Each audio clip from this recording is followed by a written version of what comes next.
All right, welcome as we begin our game tonight on the beautiful Wednesday uh, with our Viking crew from Nebuheim and those that have joined along the way, soon to become clanmates, we think.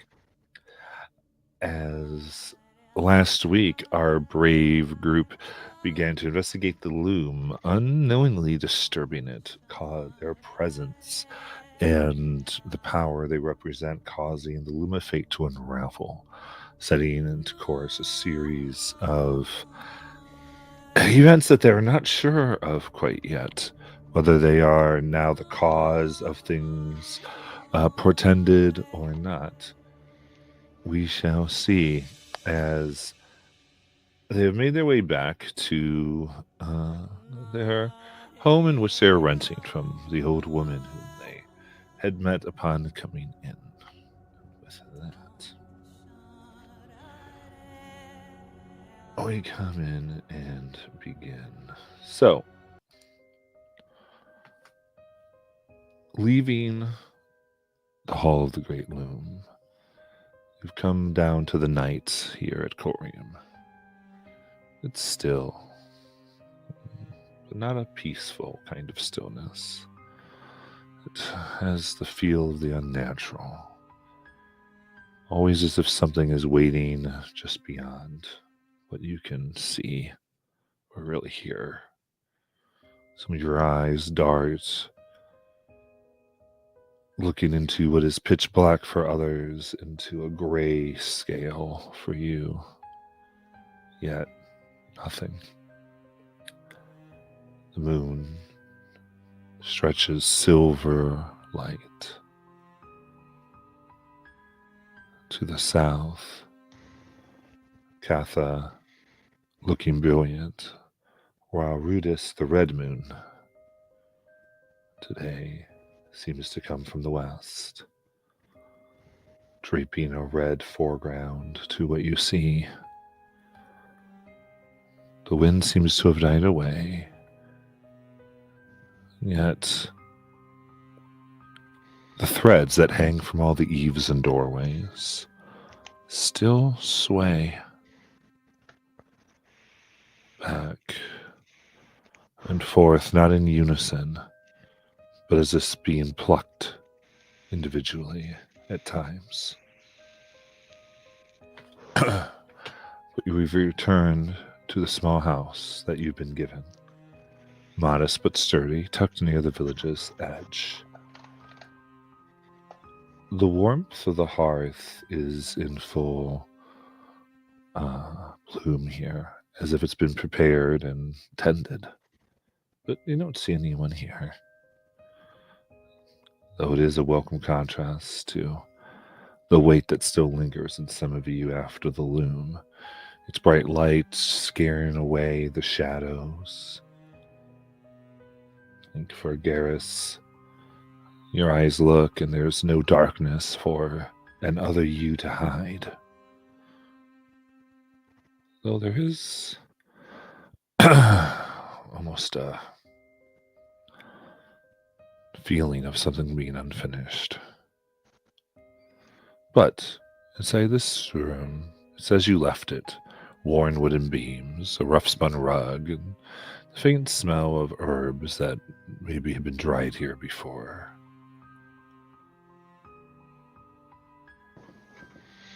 What would you like to do? Man, I still have goosebumps.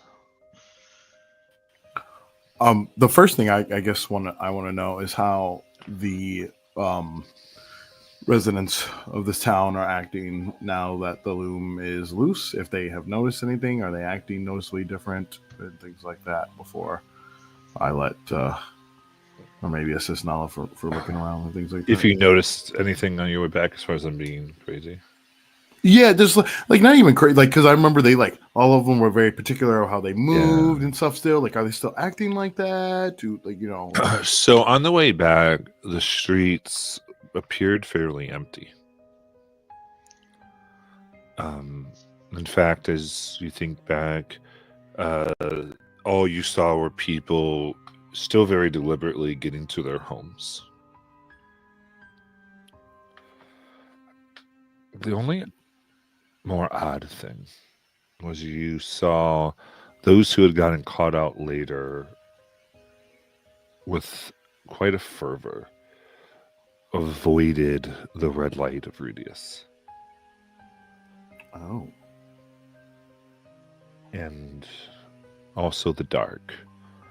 And their lines and their ways of walking very much concentrated on being within the silver light of Katha. I take note of that, writing it down, and I'll just like maybe offhandedly mention that to Garrus. Just looking, Garrus, did you notice that everyone seems to be preferring the silver light? Kathia, seems like they're awfully afraid of the dark and the red light of Rudius. Well, they do call it the moon of ill omen. Do you think that it's more prominent now that we've kind of let fate loose? I don't know that I believe that we let fate loose yet. I'm still, call me a skeptic, but something weird is going on for sure. But I don't know that it's not just something supernatural. I don't know that that loom wasn't just possessed by something. Well, you did tell Varric that you would take up the mantle of being the new Weaver. I will. I'll find them what they think they need. If not, if for no other reason, that it'll give us some answers as to what is actually going on, because there was something there, and it looked like me, and that was, I've still got goosebumps. That was creepy. Quite terrifying. You didn't really get a chance to explain what you saw. I looked through the loom and through all the strands that were hanging there in the air, and I could see through it, and I could see a figure emerge from the shadows behind it, and it looked like me, but it had no face, and it was reaching out towards me, and I jumped back, and that's when it snapped. That does sound quite terrifying. I understand why you acted that way and reacted the way you did. I felt I was being threatened. I still feel like I'm being threatened. I don't like it. This whole town has a bit of an ominous air about it. Ominous. That's a interesting choice of words. Ominous. Well, what shall we do? Shall we pack up our things and get the horses and head out towards these ruins and make haste? As a reminder, the ruins are weeks away. We need yeah. to rest. That's why we came back. Where would we leave? The kind old lady offered us a warm place. It seems rude to leave out of nowhere. Well, we can stay the night for sure. The next town south is a bigger one, like Sionis. We shouldn't lollygag knowing what's on the line, but it shouldn't be a much further trek than the one we just did to get here. Oh, I know. We still have weeks of travel ahead of us. That's all good and fine, but it's something I want to do. It shouldn't take long. I want to kind of take a look at something outside.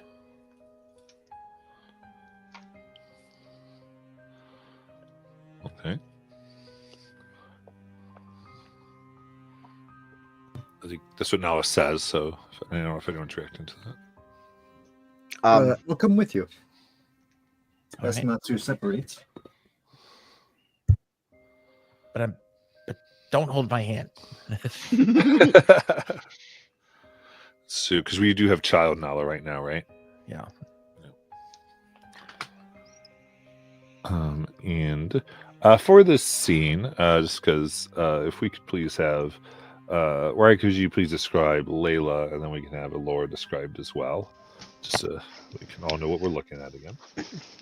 Sure. So Layla is a tall, thin-ish female. She's got a undercut hair that goes down just past her shoulders. Appears to be of elvish descent, maybe not even a full half elf even, but little bit.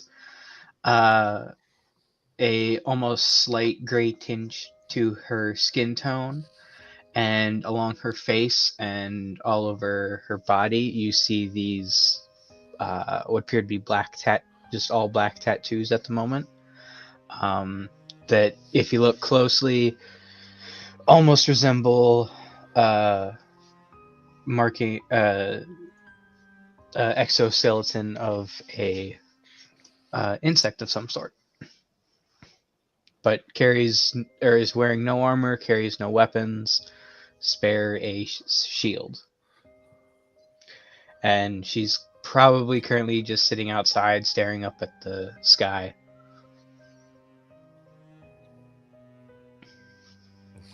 And Laura. What they see is a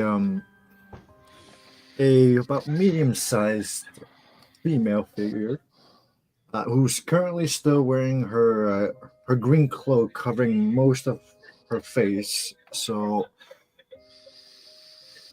from what they are able to see so far is that she has red hair, doesn't seem to have a very friendly face, though mostly the normal things that she does have is her bow that she still has gripped tightly around her arm. Well, from the look of it, it looks like she has 2 short swords at her waist.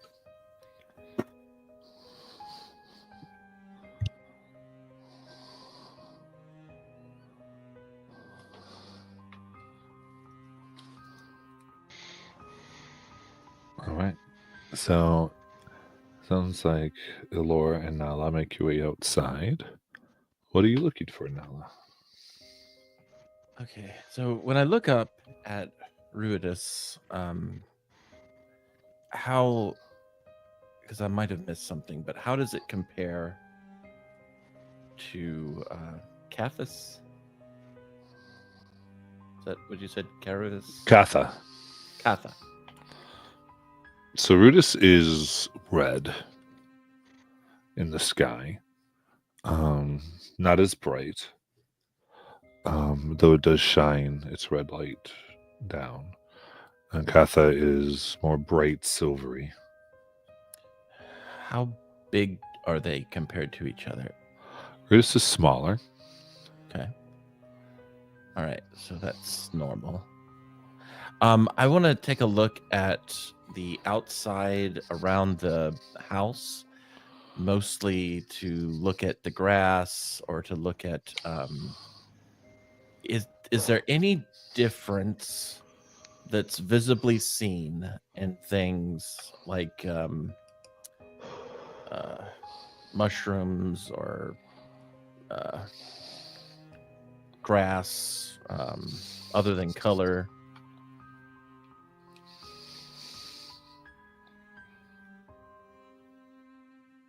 So, I'm sorry, what are you trying to determine?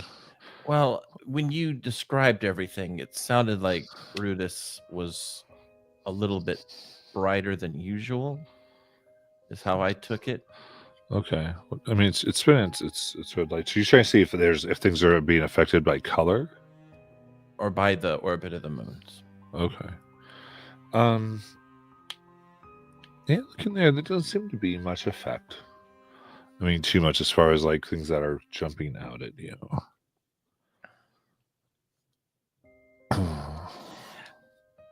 And the only thing I'm kind of going off memory here. and I feel like Nala would know enough to know similar things. But the moon orbits, do they affect the behaviors of wildlife? I mean, I would say it's probably a lot of theories about whether people think they do or not. Okay. I'd say if you want to make a history check, we can kind of figure some of what she might know. Sure. 9. Yeah. I think the most is you just do know that Rudis is always considered to be of bad fortune or luck, which would thus explain a divination culture going through great lengths to avoid it. Okay. All right. So what I'm taking is that nothing seems out of the ordinary with the moon orbits tonight. No. Okay. I might have misunderstood. So I'll go back. Laura's gonna stay back for a little bit. You go on ahead without me. I've got something real quick I gotta do. What are you doing? I'm getting another friend that might help us. Oh, I'll come. If you say so, just don't freak out, all right? Oh, I won't. Elora will put 2 fingers in her mouth and blow out a little whistle. And it takes a little bit, but eventually a familiar creature to Elora comes out in the form of a wolf. I actually love wolves. Oh, well, that's a first. Maple doesn't really like a lot of people. She usually just sticks with me. But I feel like she might be a little bit more used to us than my other fellow companion. I was actually marked by a wolf. Ah, I see. And you see on her cheek, there's this very soft blue light glow that seems to emanate for a second on her cheek, and then it goes away. Oh, that is quite something. But does your wolf know? Oh, where are my notes when I need them? The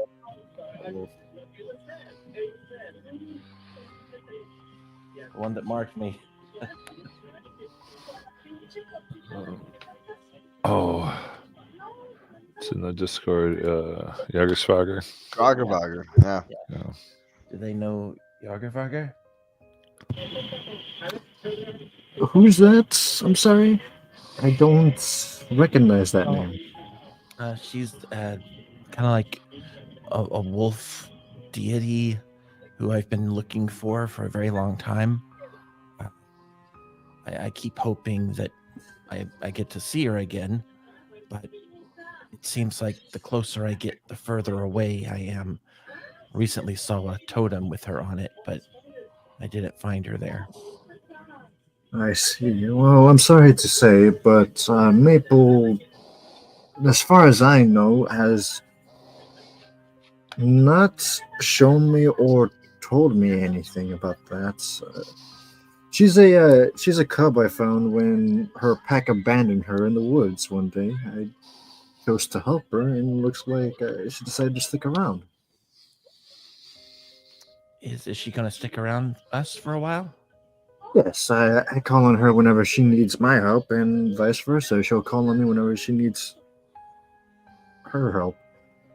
But it appears that we might need her help more than she needs mine. Oh, what were you gonna have her do? Well, hopefully help us in battle if need be, but I prefer not to put her in as much danger as possible. She is a beast after all. It's not human.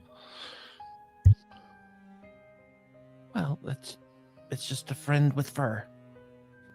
Yes, I'd say so.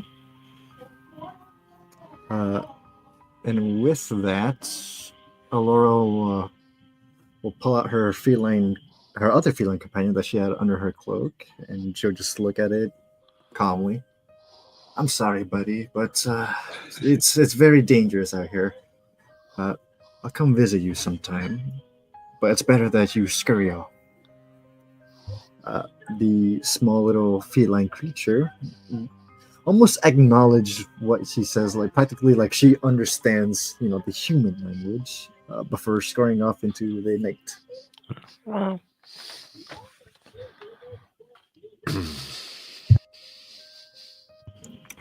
Well, it's best to not dilly-dally. Shall we join the others? Sure. All right. Those of you inside, something feels different. You're not sure if it's the way the fire flickers just slightly out of rhythm, or the creak now of the rafters, like the house itself is shifting under a weight you cannot see. Or maybe it's the length of silver thread that you see resting on the table, placed neatly, deliberately. Though none of you remember leaving it there. And then, somewhere outside, just barely audible, a soft snip echoes through the night, like a thread being cut.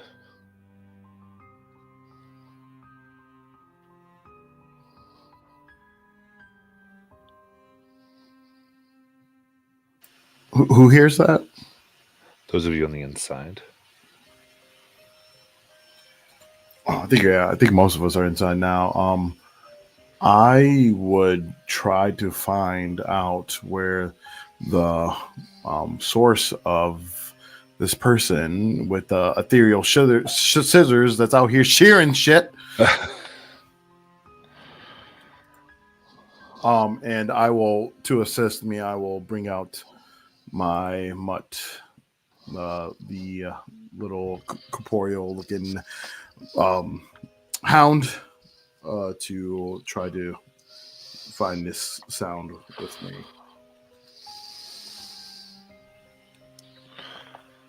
Okay.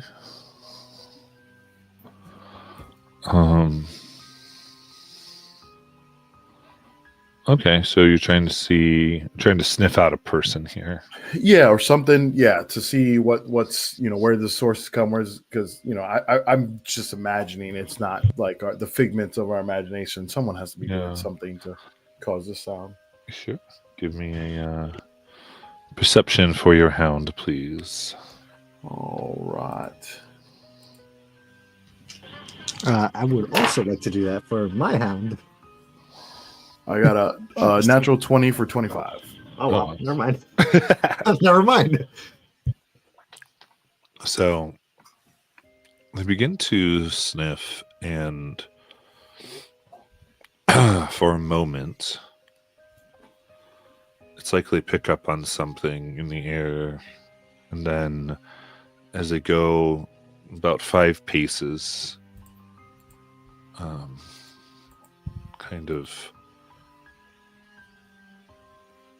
towards and around the hearth, just beyond the hearth, towards the back room, they kind of like lose the scent. Mm.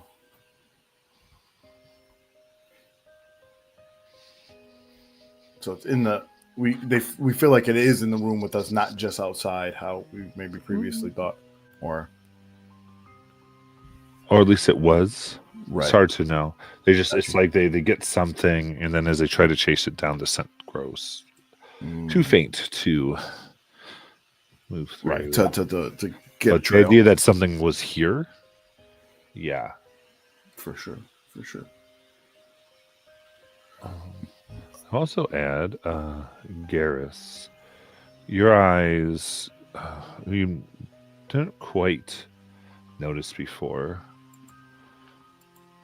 but you see in a small alcove, tucked beneath a woven blanket, the legs of what appears to be an antique spinning wheel.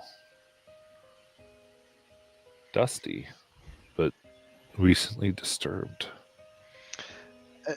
Did you say that there's a silver spool of thread laying on the table? A length of silver thread. A length of silver thread. I'm gonna first go over and look at the length of silver thread. All right. So what we're gonna do is kind of a pseudo initiative here, because I want to make sure everyone has chances. So we kind of had Azariah do a thing. We're gonna kind of get to Garrus here, then we'll go ahead and hit Nala next before we go to not Nala, sorry, Layla next, and then we're gonna go to Nala and then Alora. Just so we're moving through this in a fair way. Mm-hmm. With +10. As you said, pseudo initiative, meaning not really initiative at all. Gotcha. Order. Sorry. We're just gonna give everybody a turn. Yeah, basically. And so you pick up the thread. It itself is woven into an intricate but incomplete knot.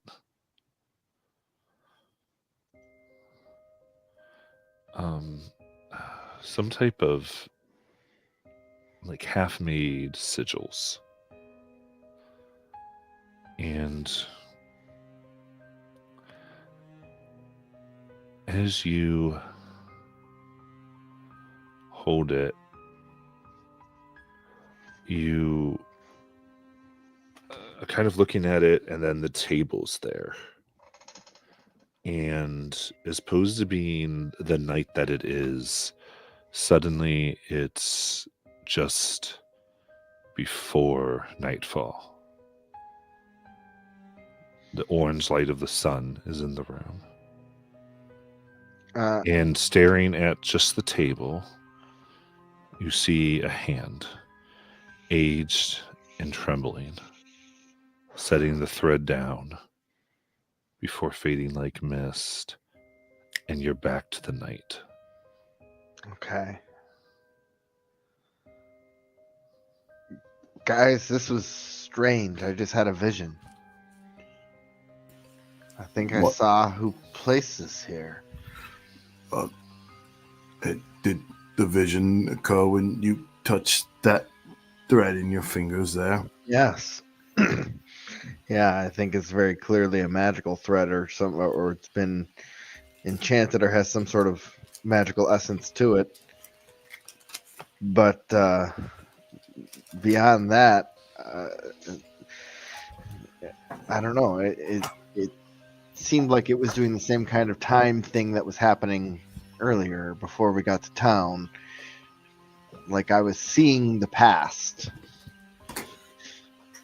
Did you make out what the figure looked like? I don't know. I didn't. I couldn't really tell. It was older. It looked like maybe an older woman, perhaps, but I didn't really get a good look. We're looking for an old person that likes to weave or crochet. This is great. We've narrowed it down, I'm sure. What is this over in the corner?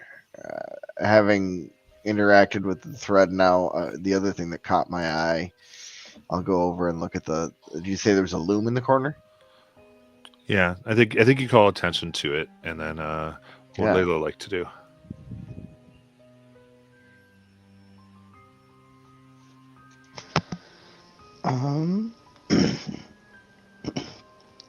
Layla probably would just now be coming in and wondering what was going on. She's been observing the people outside and also the stars and stuff like that.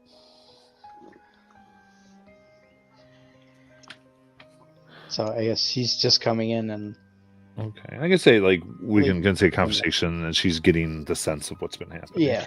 You'd see Garrus over looking at a loom in the corner, and you'd hear us talking about the image that I was just seeing, and hear Azariah and I talking. I guess I'll go over and start looking at it without touching it. Seeing if I can get any sort of inkling behind its purpose other than, being what a regular loom does. Okay. Specifically, it is a spinning wheel. But you are looking at it. Give me an Arcana check. Okay. Oh, that's really good, actually. 19. 19. You kind of just let your fingers move over it, as just trying to sense energies that could be coming, looking the way the wood is carved and cared for. And the wheel seems to hum underneath the blanket. And you sense divination energy, as if it once spun that energy itself.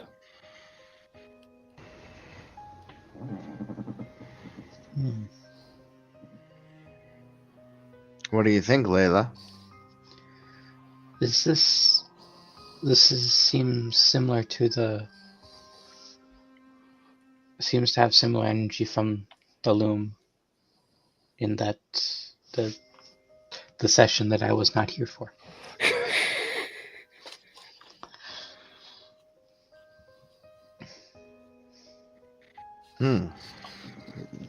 Do you think we should uncover it and look closer? Maybe have Azariah identify it? Oh, I hold out my trinket. Well, I kind of used the juice for the trinket already. All right. I think now's a good place where Nala and Alora start coming in. Look, we have a wolf. Oh, whoa. She's friendly. Just don't touch her. All right. I She's won't. not friendly with you guys just yet. She's bigger than Did- me. Did you have the wolf out in the fight when you saved us? No. That was Okay. that was a cat. Oh, okay. Gotcha. Nice. Okay. I'm picking it up now. She's going to be joining us on our adventures. That's wonderful. What are you all doing? Garrus is showing some things that he found. We found a magic thread and what looks like a spindle or a loom of some sort of spinning device. I don't know much about that. I guess I need to learn about this if I'm going to be the weaver. Well, there's a lot of weavers here. There is. Are you meaning you're going to be like a loom keeper? They seem to think I am. There hasn't been a loom keeper around these parts in 50 years. That's what Issa says.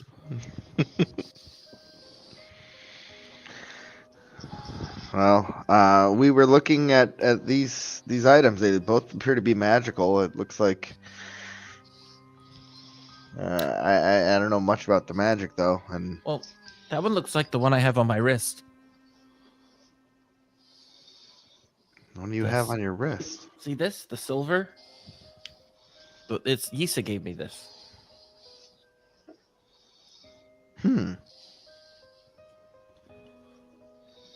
I wonder if Issa left this here. I don't know, but it looks. Does it look like the what I got on my wrist? Other than color? The thread you have seems to be the color's same, but this one differs in the way that it's knotted so intricately. Well, I think mine's from a loom keeper, but this one seems to be knotted better than mine.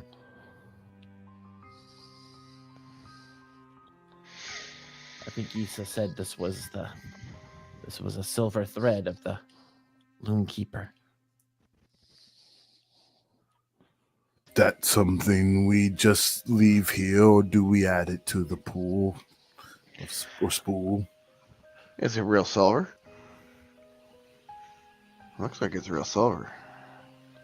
I think it's probably powerful. Don't think about selling it, Garrus, please, until we figure out what's going on here. You can make outfits out of it. You're a weaver now. That's true. Yes, you can make special boxes of fate. I can't wait to hear about all your escapades.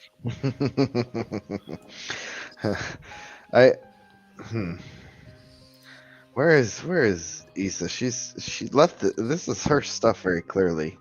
We probably shouldn't mess with it. Well, we could go visit her at her house. You know, I could also probably use some of those silver threads for my harp. Are they the same kind of threads? I don't know, but they look cool. Or we could make dresses out of them. I will say, what would it sound like if you did choose to use the spool for that? What way to find out? What if you played it and then suddenly we all age rapidly? Oh, that would be horrible. Yeah. That'd be amazing. I look at I like go down to Garrus and I like whisper in here. Don't indulge Nala in this form too much. You have to remember that she's kind of like a child right now. Oh, okay. Okay. Well, let's get a good night's sleep. It's getting late. The moons are both out. Everybody else is going to bed. We should probably try and get some rest too. Do we want to keep watch? I have no problem staying up and finish some reading. I trust these people though a little bit, and I can keep the hound out. Are you gonna read or look at these things and learn about them? I could spend some time with them and see if I can glean any insight. I might as well if I'm going to be up. And we can start in the morning with some breakfast and talking to the lady of the house.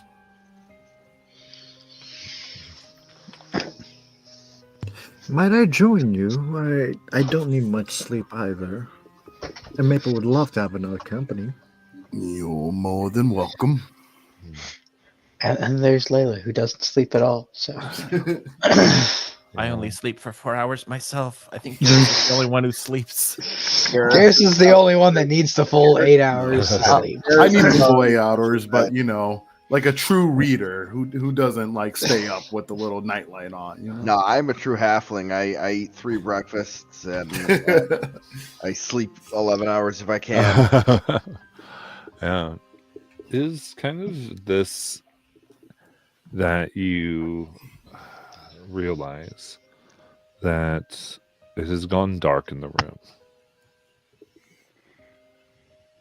And as you look, the fireplace is cold. No hints of a fire ever being there.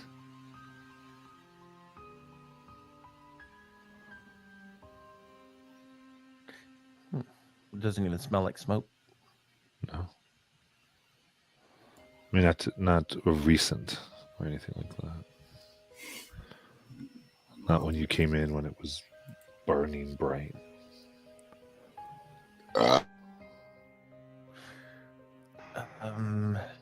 Guys. Time is doing weird stuff. 1 second. Maybe I can figure something. And she's gonna use detect magic. Okay. You put a magic out.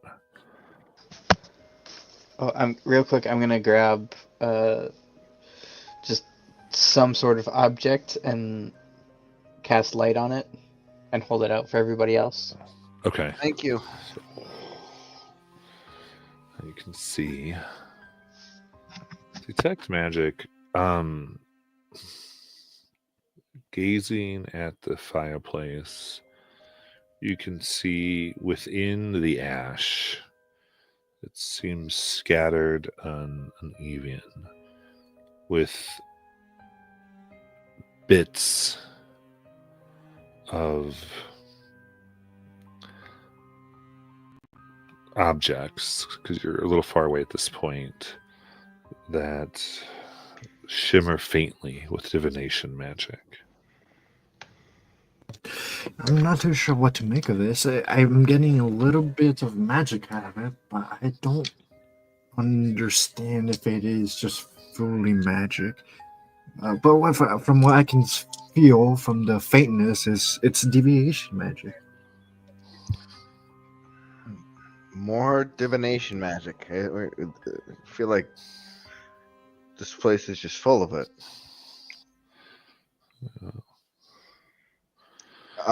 Can I go over and inspect the hearth closer and see if he's detecting magic from it? Is there ashes that I can sift through? Is there anything in the base of it? He said it's Indeed. completely cold. Yeah, it's cold, but there are ashes. And kind of looking through, you find burned scraps of fabric that are like weaving remnants, partially burned, but they still have faint patterns, as if something had been torn, all seemingly of one piece. Is the silver thread stuff still on the table? It's where you left it. Okay, so that's not what was burned. Somebody burned something here. Recently? It's cold, so not that recently. Or maybe somebody will burn something here in the future. I don't know what's going on. Time is a weird soup, and this is strange. It's got me feeling like when we were in the woods and the horse just jumped somewhere. I think somebody did something weird with this hearth here.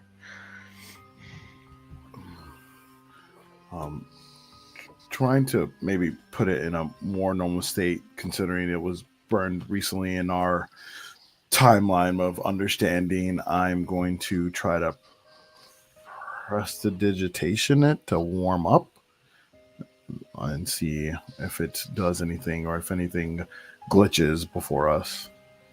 So put in warmth. There's no like fuel for the fire in there right now. Right. But it does warms. It's not so much a glitch. You just can more clearly see the faint patterns on the remnants of this tapestry or weaving that was made.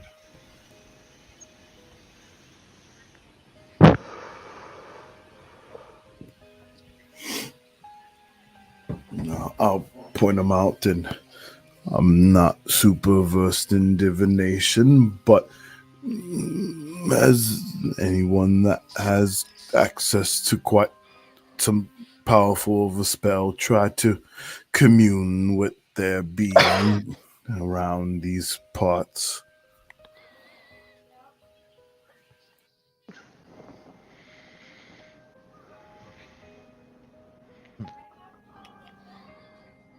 Layla?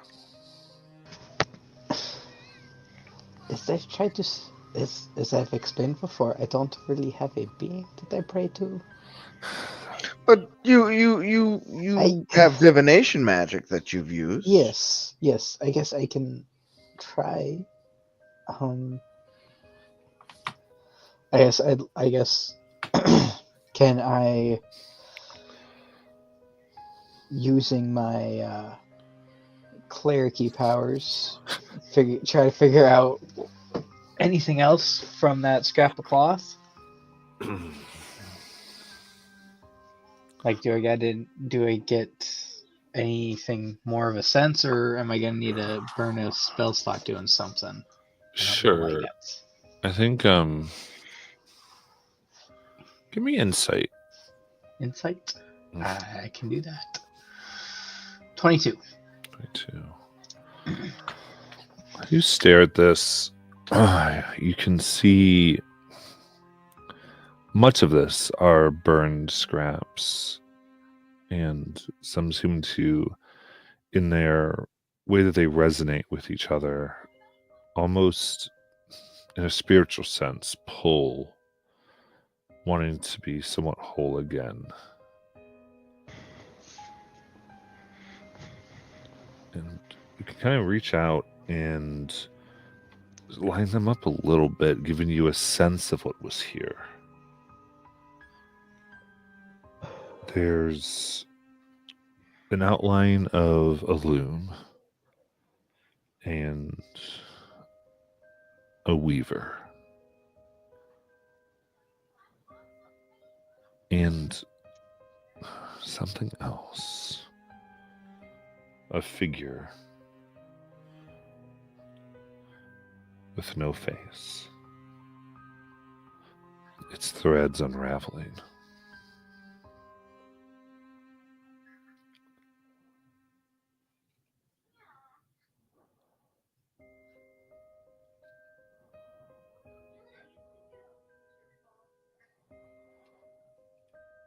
And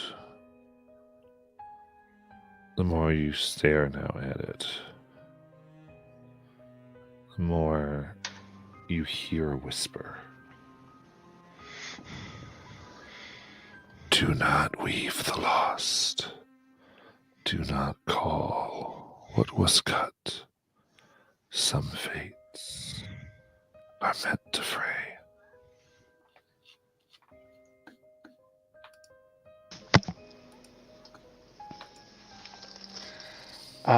With that, I will go ahead and just, push any of the pieces that I was, starting to put together away from each other again.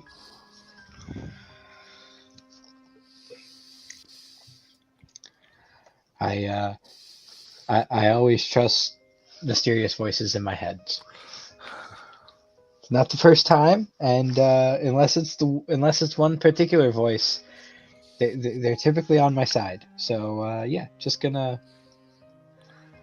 not touch that anymore, and warn everybody else not to just leave it be. Well, leave it be. What did you see? I believe they were possible fates, but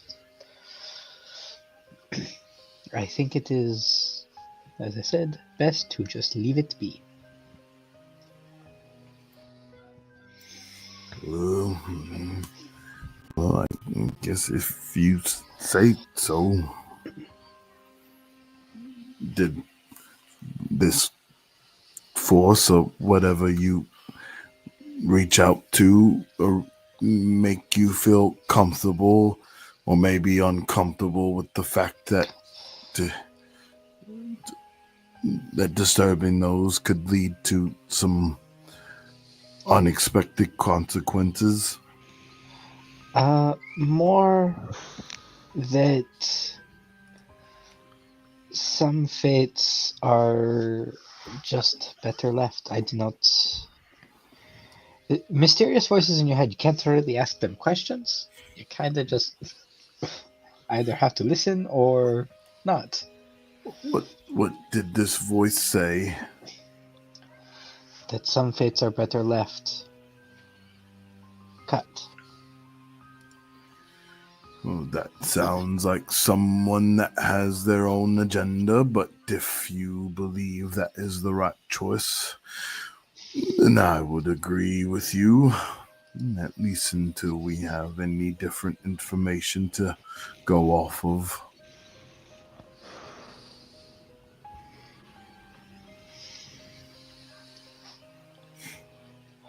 Well, I appreciate your trusting. You're putting your trust in me.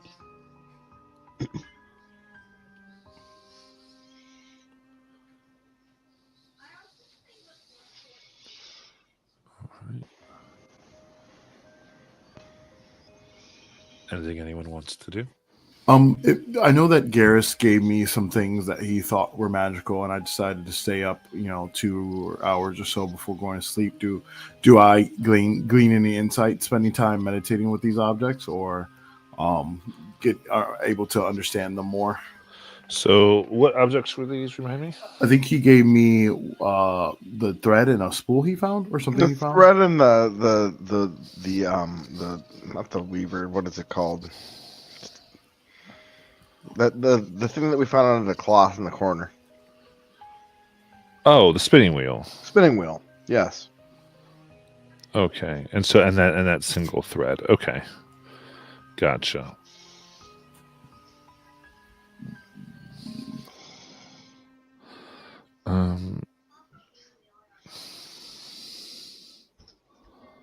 I would say what you want to understand about the spinning wheel is that it has been specifically designed to spin the thread of fate. This is indeed a spinning wheel of a loom keeper.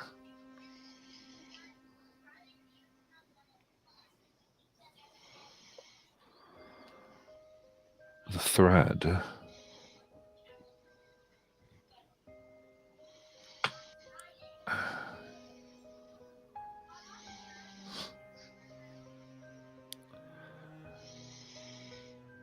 is a thread of fate that has been cut,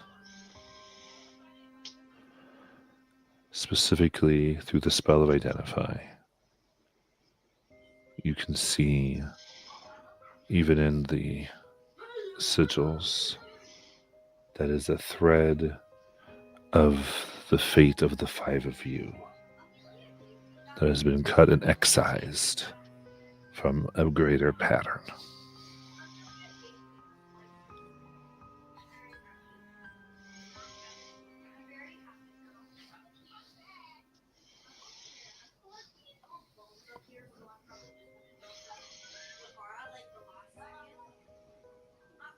Knowing that Garrus, by now, and me spending some time, gleaning insight to those, he's probably blowing snot bubbles right now. So I'll go to sleep with this information, being ready to tell him about it in the morning.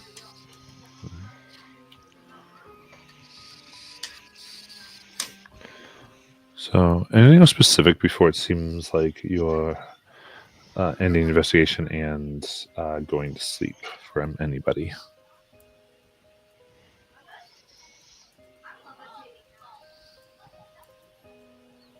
All right. Then is everyone in the main room then? Yeah, I think so. I mean, I am. Yeah, I'll probably be sat next to a window so I can still see outside, but I'd spend my 4 hours in the loft, and then I'd probably come down after that. Okay.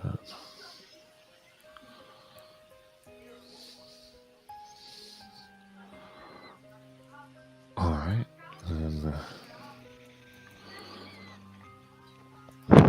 And with that, then the night goes and morning rises as everyone can process their long rest.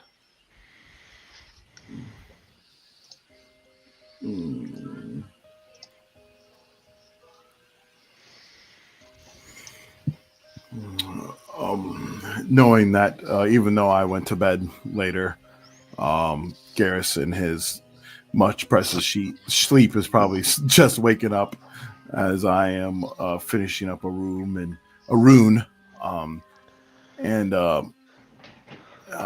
Garrus, I think I've found out what these things do that you gave to me last night. What are they? Well, this, and I give you the spinning wheel, it seems to be a spinning wheel of the Loom Keeper. It is able to spin the threads of fate, it seems. And this thread that you found was,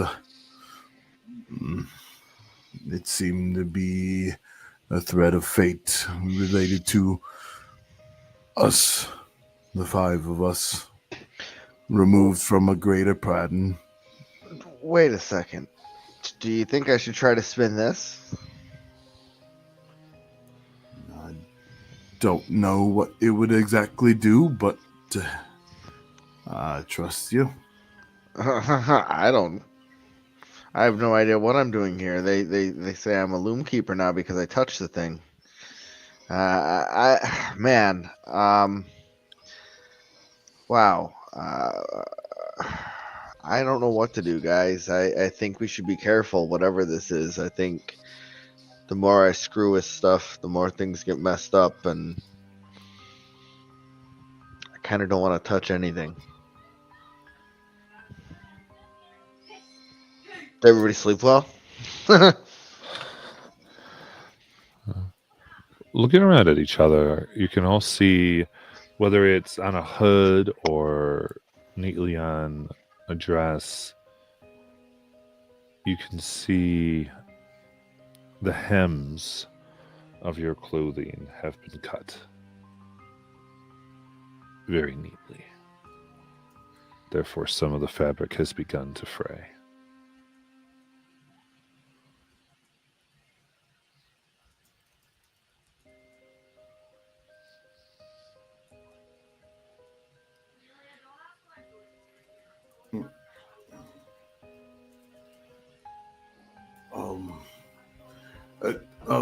Garrus, your coat is starting to unravel there. Did you snag it on something? Everybody's stuff is. As soon as I noticed everybody else's too. Maybe I'm just observant like that, but yeah, it looks like everybody's hems have been frayed. I think we need to go find this tapestry and set this thing right. I think you're right. This town is really weird and creepy too. Well, I'm gonna go talk to Yisa. You're welcome to join me, but Yeah. I was thinking the same thing, and you're a really good talker, Nala. Well, let's go talk to Issa. If I don't eat something, I'm going to be real cranky in about 30 minutes, so I'll catch you over there. all right. Yes, as will I. I will stay behind. I'm not sure she will appreciate me and Maple here going along with you guys. Why not? Well, I'm not sure if you noticed, but she's kind of a wolf. I don't think she would be appreciative of me bringing a wild creature over there.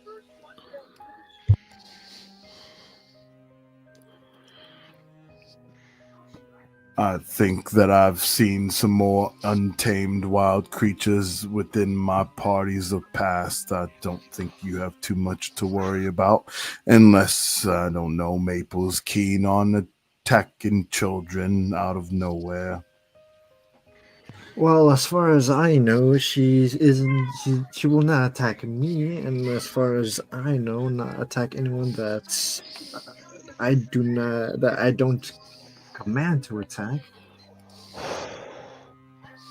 She's still a wild animal, of course.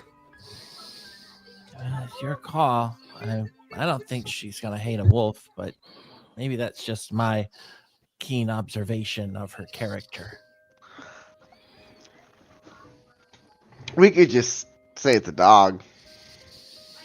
Then the problem solved. It's just a big dog.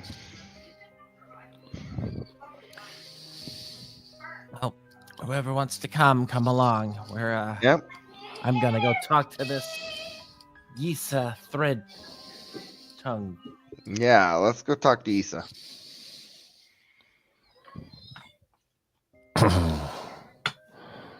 All right.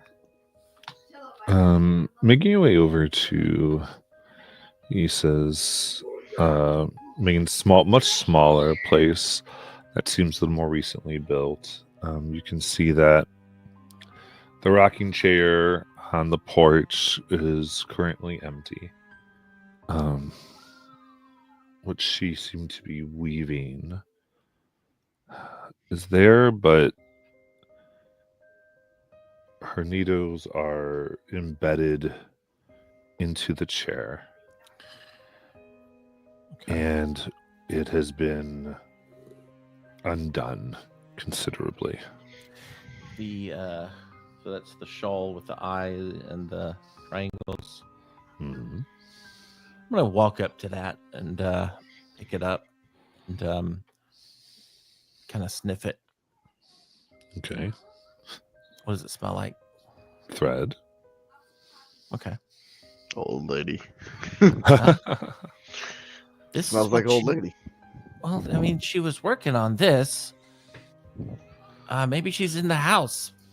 I'll just knock on the door.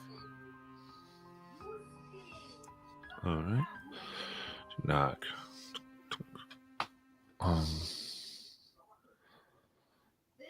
There's a little bit of silence.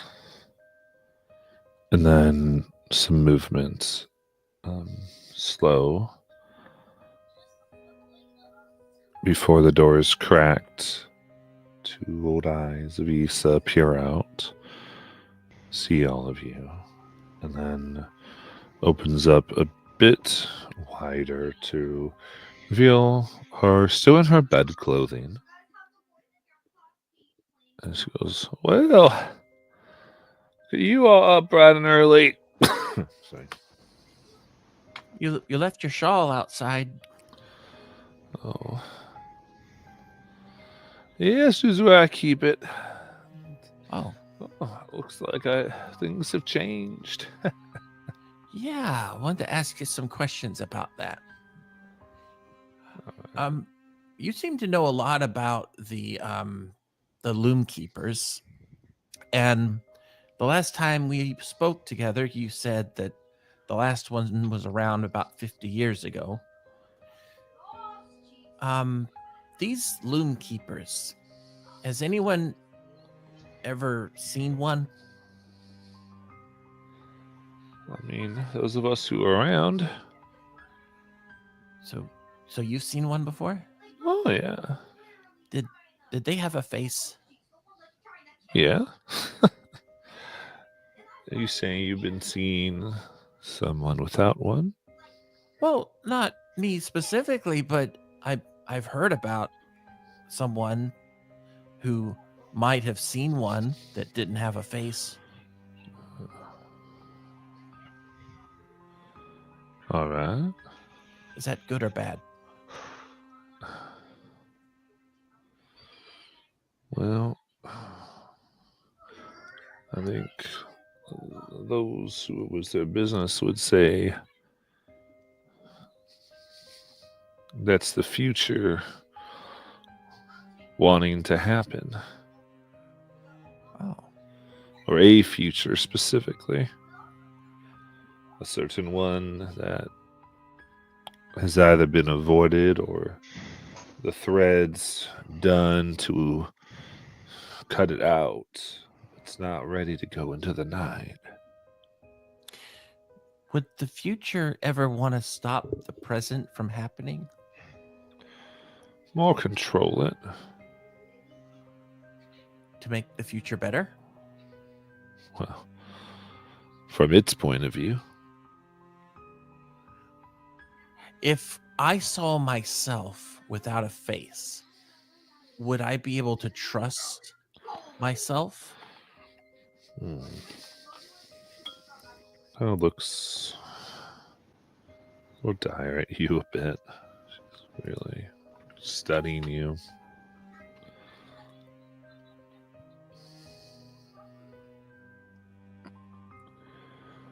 Well,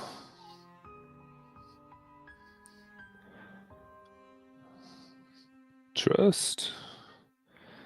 I'd say no.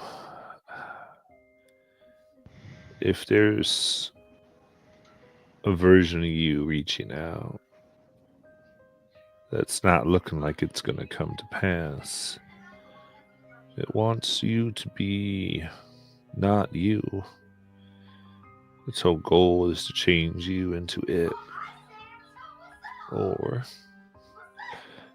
if things are just right, replace you. Oh. Huh. Her eyes kind of move over all of you. You can see you resting on the parts of your clothes that have been severed. You've been marked. Yeah. I have. We all have. Huh. Is that good? Someone or something sees you now. Okay, hypothetical. If someone I knew saw themselves without a face, if I killed my friend, would that end it? Well, yeah.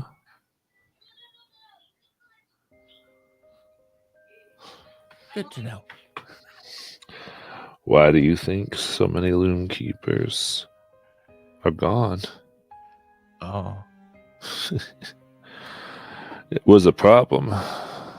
Some wove themselves out of the pattern because they were scared what their existence meant.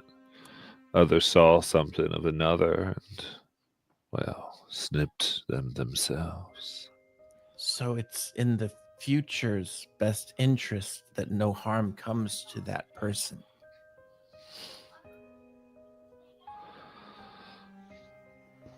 And that was the problem, I think. Too many keepers tried to control things.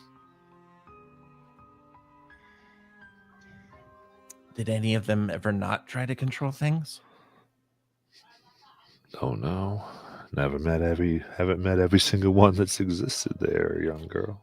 Did any of them keep diaries or journals or their notes? Like passing on from one to the other, like a... It would have been in their threads. Because you have to understand, even those that did, when they wove themselves out, they'd weave out their journals too. Wait a minute. Hold on. Whoa, wait. Thought. Okay. Are you saying that the thread of the Loomkeeper could take someone back in time to fix something? No. Oh.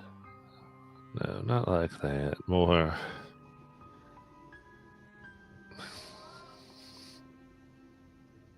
You ever see a ghost? Yes. Good. There's some people who lived. The ones that are reaching back are futures that have died because of, interference. They're like ghosts of a type. Undead, unknown, unrealized. Taking their revenge upon the living timeline, living loom, the living tapestry. There must be thousands, millions of them then. Like I said, it's not like every decision. It's those that came by interference. Interference.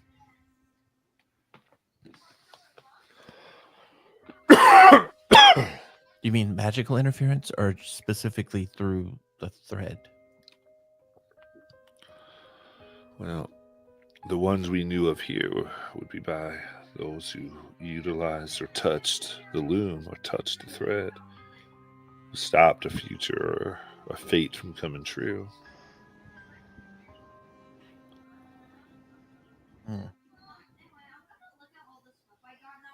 Makes me wonder if there's another version of all of us out there that's trying to prevent the worst thing to ever happen to us.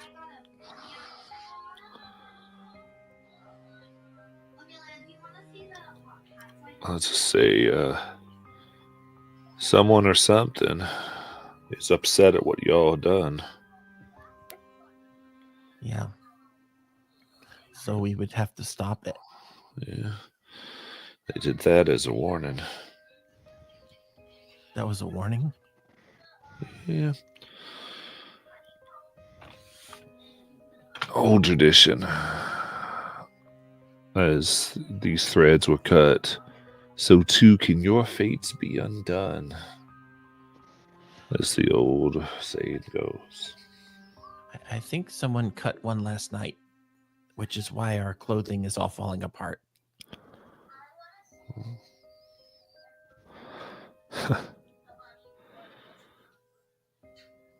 Good luck. Well, I mean, people need their clothes.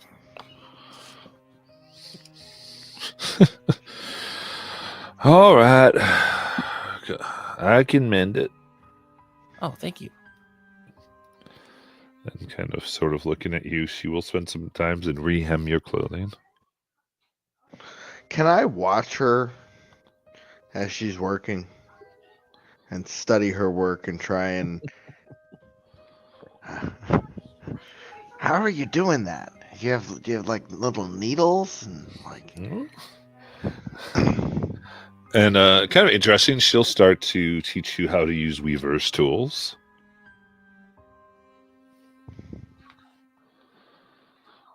And she kind of goes, yeah, just kind of use this. And she actually give you a set that she has extra. Oh, okay.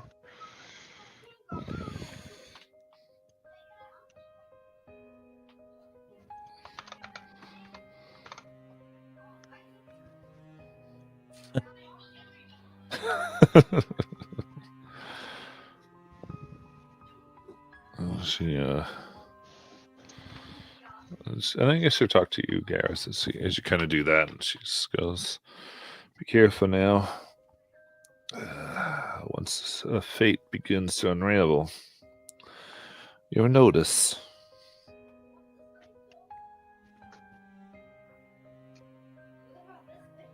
How will I notice?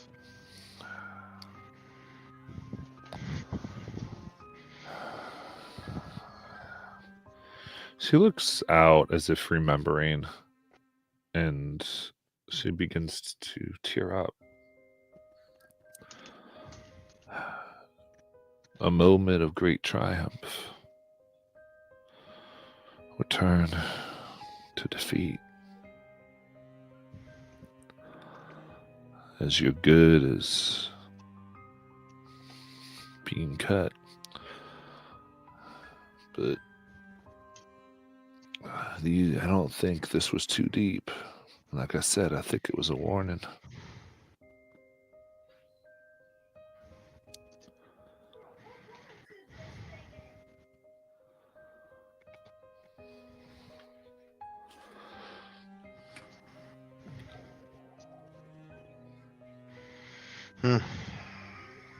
This is all very cryptic and intriguing, I must say. Well, everyone's fate is different. So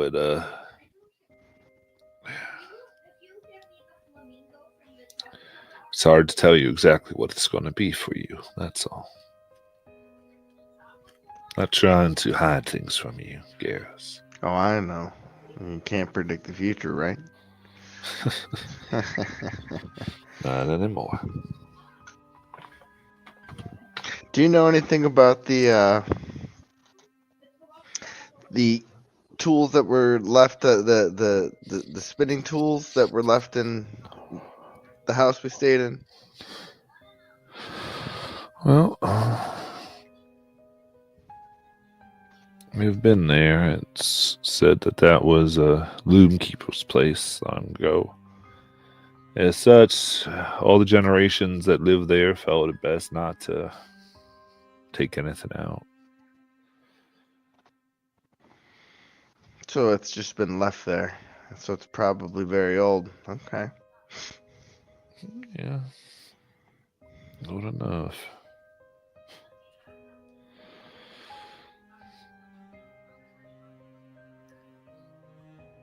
The one that was there disappeared.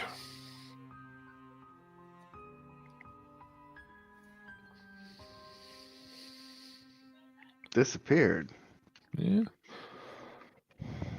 It said that they came to be gotten and take their turn in the Hall of the Loom. They weren't there.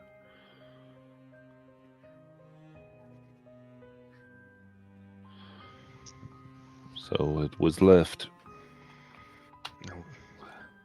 Frankly, I was hoping your presence would get some use out of it. No one around here going to stay in that type of place. Well, I don't know how long we're going to be staying. It seems like we have a journey to make. Well, then good luck to you. But we'll likely be back. I have a feeling we're tied to this place somehow. Well, Something's definitely taken interest of us.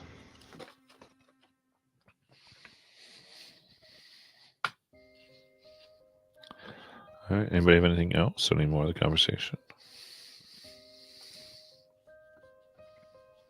Thank you, Lisa.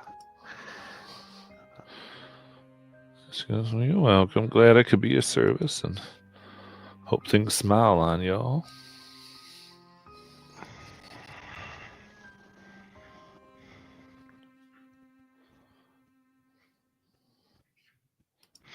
I guess we'll head back and regroup with the others. Okay. And don't worry, Garrus. Nobody will look at you any differently. Why would they do that? I walk in to the place and I look at everyone. Guys, we might have to kill Garrus. Well, we've always known that. But you think you're gonna have to kill me? Well, I mean, I don't want to. I was looking for a way out of it, but according to Yisa, if we kill you, then, it won't try to harm you anymore. If it's only trying to harm me, then what does it matter? I don't know. Man, this really sucks. This conversation isn't happening in front of me because I have a lot to Oh, it say to is. Garrus. No, we came It back. is. I we came came into back. the door. I'm not there where Laura is. I went to go get breakfast. Oh, you went Oh. to a restaurant. But I think I remember recalling the night before, hey guys, let's go get breakfast, then talk to Laura. And then Nala was like, hey, let's go talk to Laura. And I was like, I'm going to go get breakfast. So I give me that. Yeah. So breakfast is breakfast, unless there's something you're trying to accomplish. No, not really necessarily, unless just a regular observing the town and and just kind of ruminating on everything that's been happening, and kind of specifically on Garrus's words about how he didn't want to touch anything because he didn't want to break anything, and that's kind of moved me in a way that makes me want to support him more. So definitely when I came back, and if I saw you guys walking back to the house, I would meet you there so I could talk to him. Tim. Yeah, we're heading back to the house, and you probably be coming back from breakfast as we're coming back. Yeah, and I definitely have my coffee in hand still, probably on my third cup. And I think today I'm probably using my straw colored enamel mug, which says as strong as my brew, as steady as my shield. And I go up to Garrus and Garrus, do you mind if I have a few words with you? No, what's going on, sir? Well, I just been thinking about what you said last night about being afraid of wanting to touch things and alter possibilities, I guess. And I just Well, wanted to go ahead. Yeah, I mean, it's different if it's just me. But it could affect everybody else, and I don't like the idea of that. It scares me a little bit.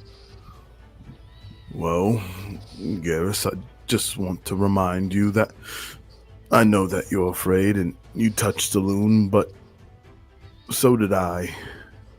And fate itself unraveled for you. And that's terrifying, but it also means it's important. You had the power to change it in the first place. Maybe Not everyone can do that.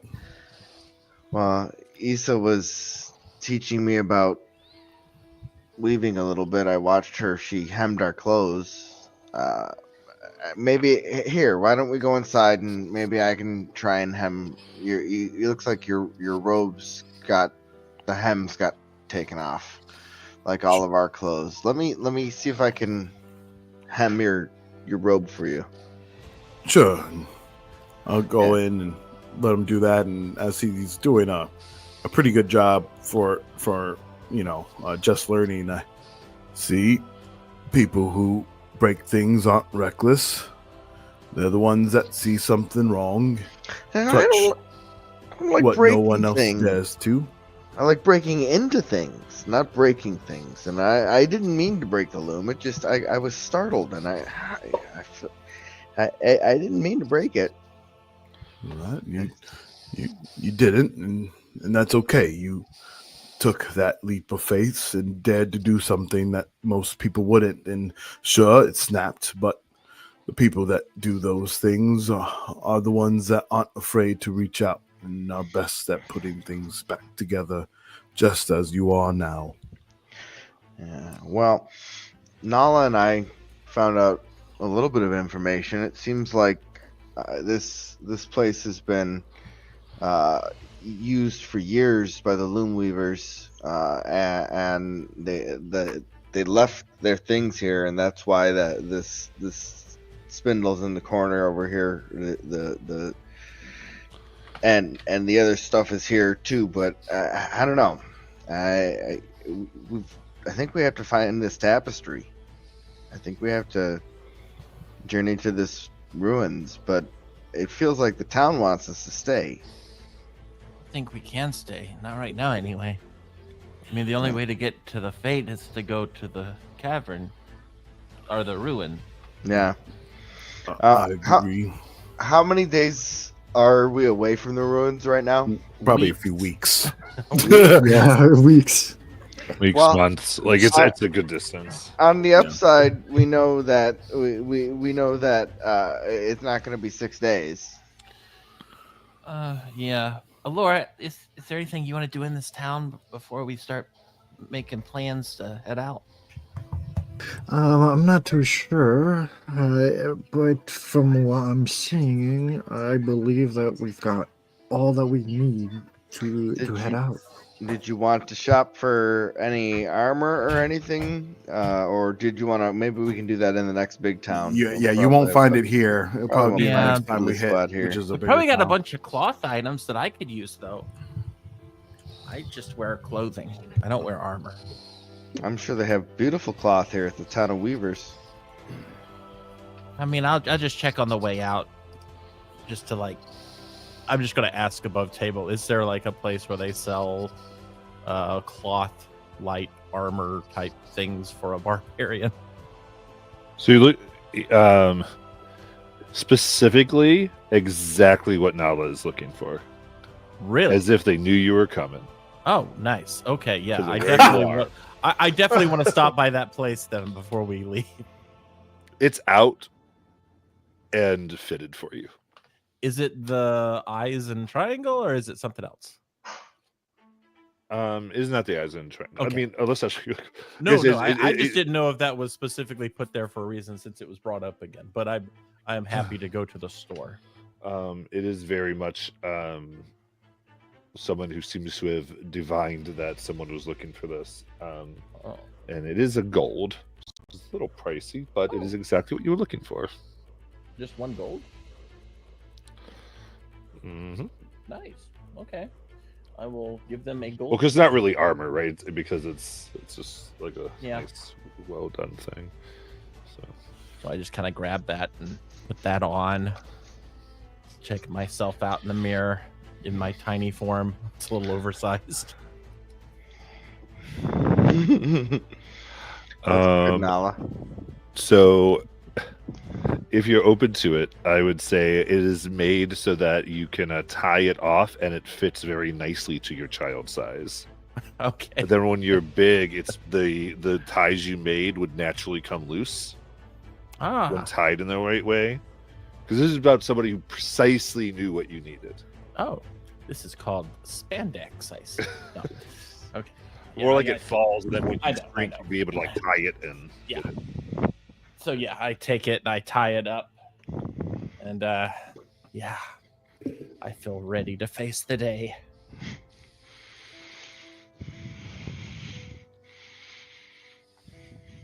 Does that come with any properties I need to be aware of, or is it basically No, just a it's not big- magical necessarily. Do we need to purchase any rations or any other supplies before we leave town? Do we want to get any food for the road? Well, what about the place you went to, Azarad? Did they sell food to go? I just so happened to get enough for my arms to carry for me. You should have went to breakfast. Now you have to go get your own. I'm so tiny though. I can't carry anything. Fine. Well, we could always hunt in the forest and Yeah. find food there. Oh, that's true. That's true. I'll just bring something for a little while and then we'll hunt for the rest. So I get like some bread and some salted meats. Mm-hmm. From what the old maps say, next city shouldn't be too far, so you won't strain yourself too much. Oh, Thank we have horses too. Gods. Yeah, come on. Let's giddy up. Laura, you can share mine if you want. Oh, I appreciate it.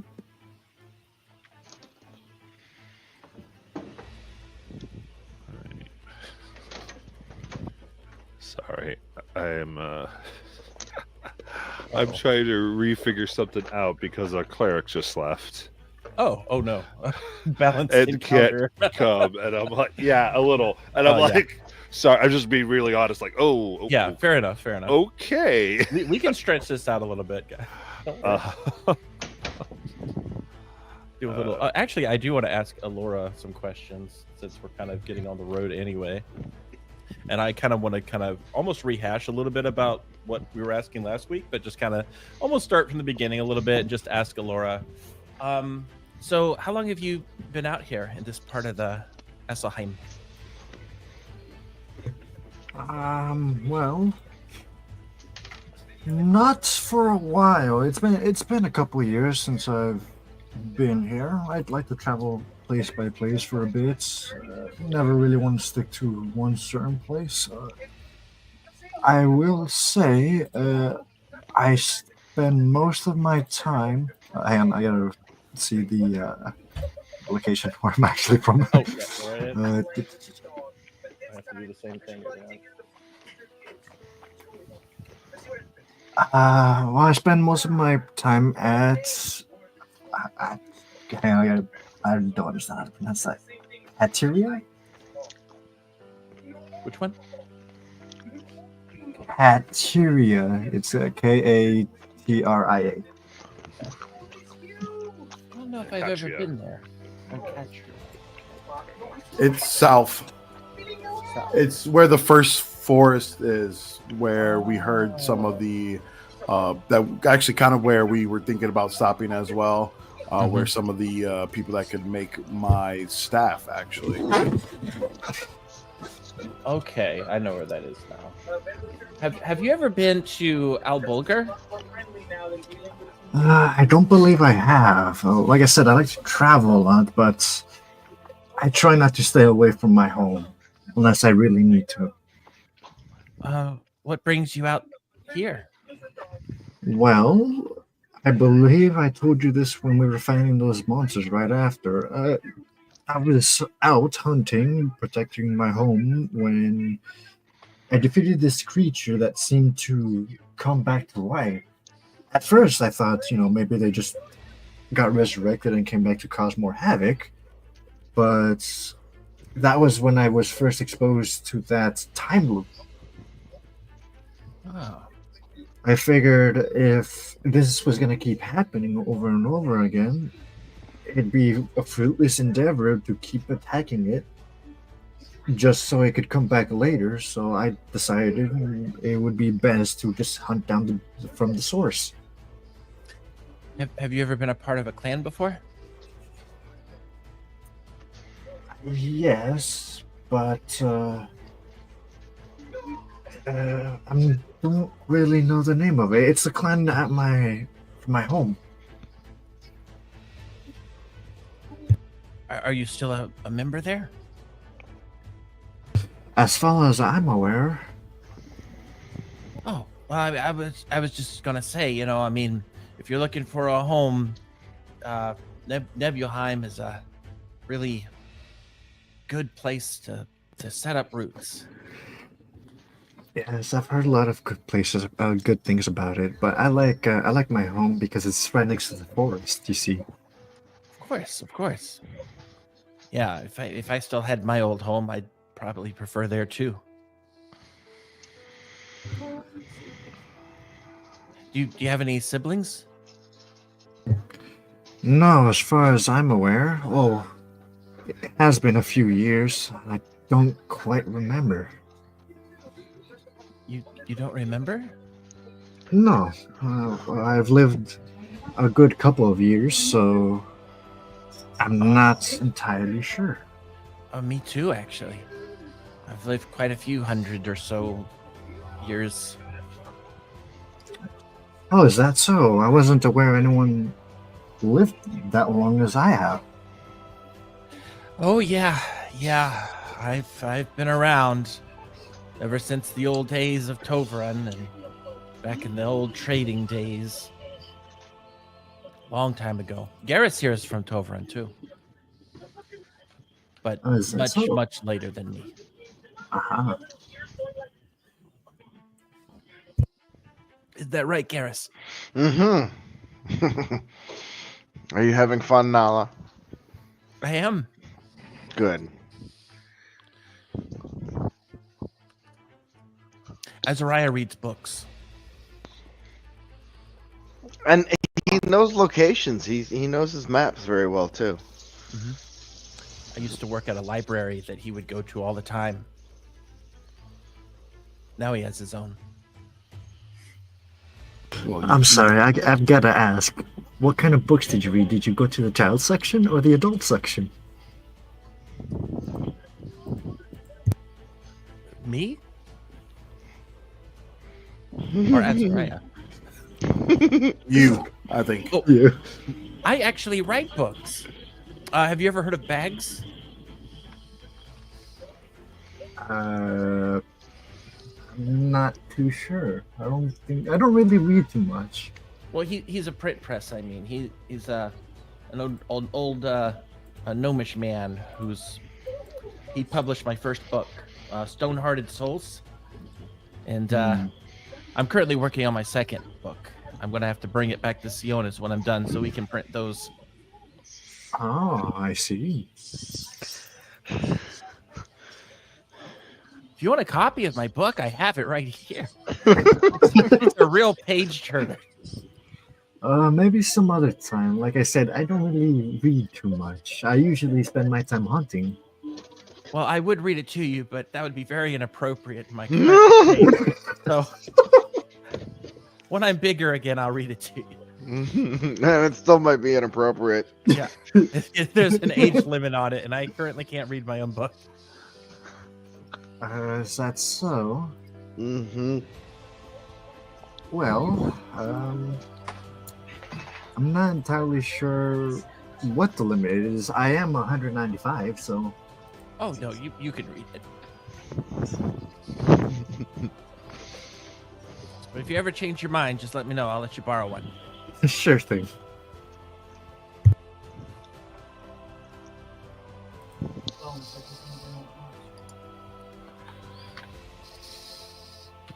All right. So here, what I have, honestly, is you're spending about 2 weeks here, going from this to another place. Things we do want to see is there ways that you are sending instructions back to the village, those of you who are from it?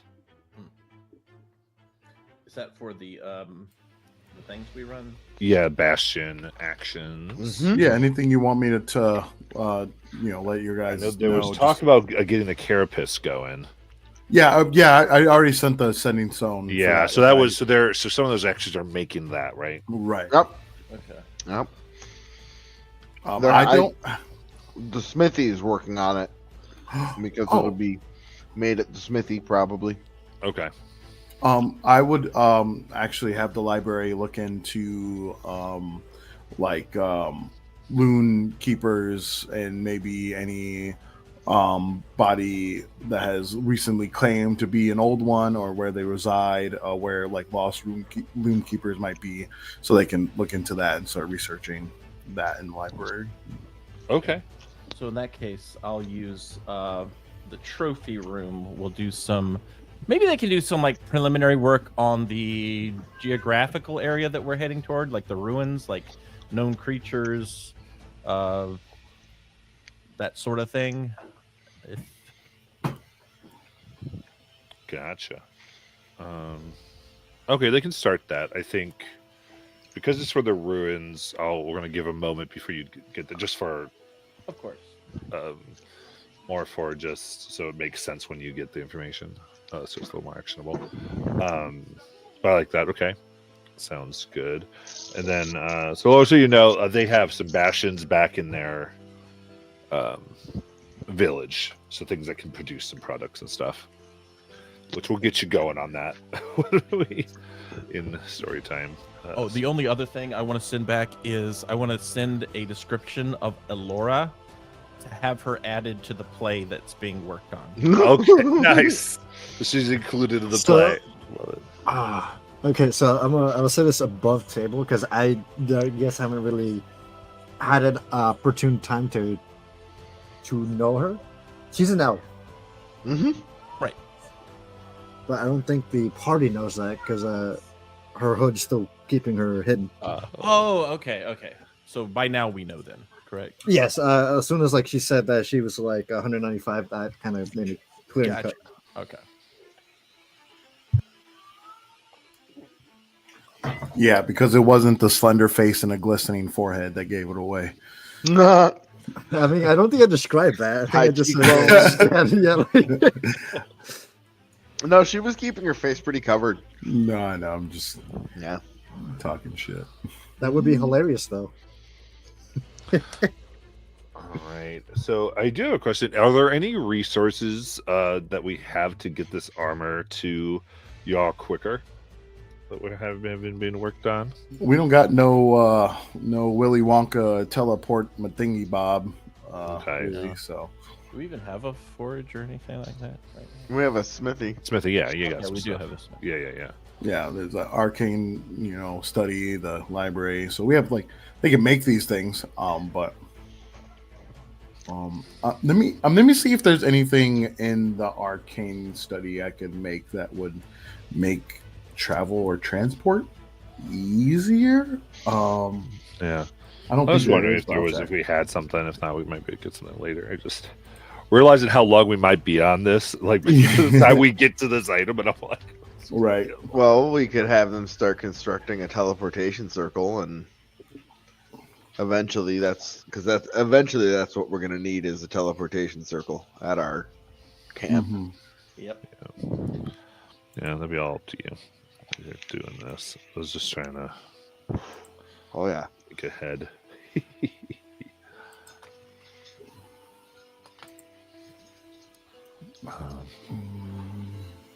But okay, very cool.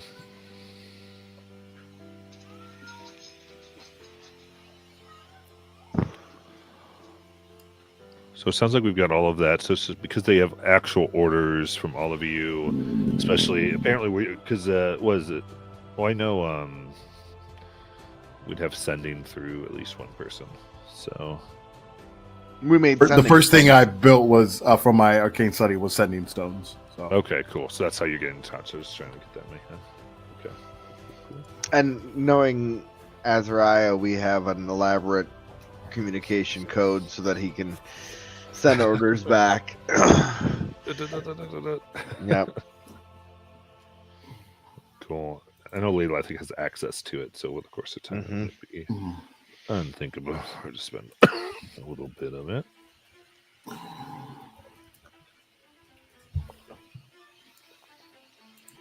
Cool. Anything else? Or things we want to note as far as the travel for this course? I think I'm a child the whole way through, unless we get Janny combat. What about the food situation? Did we want to do anything with that?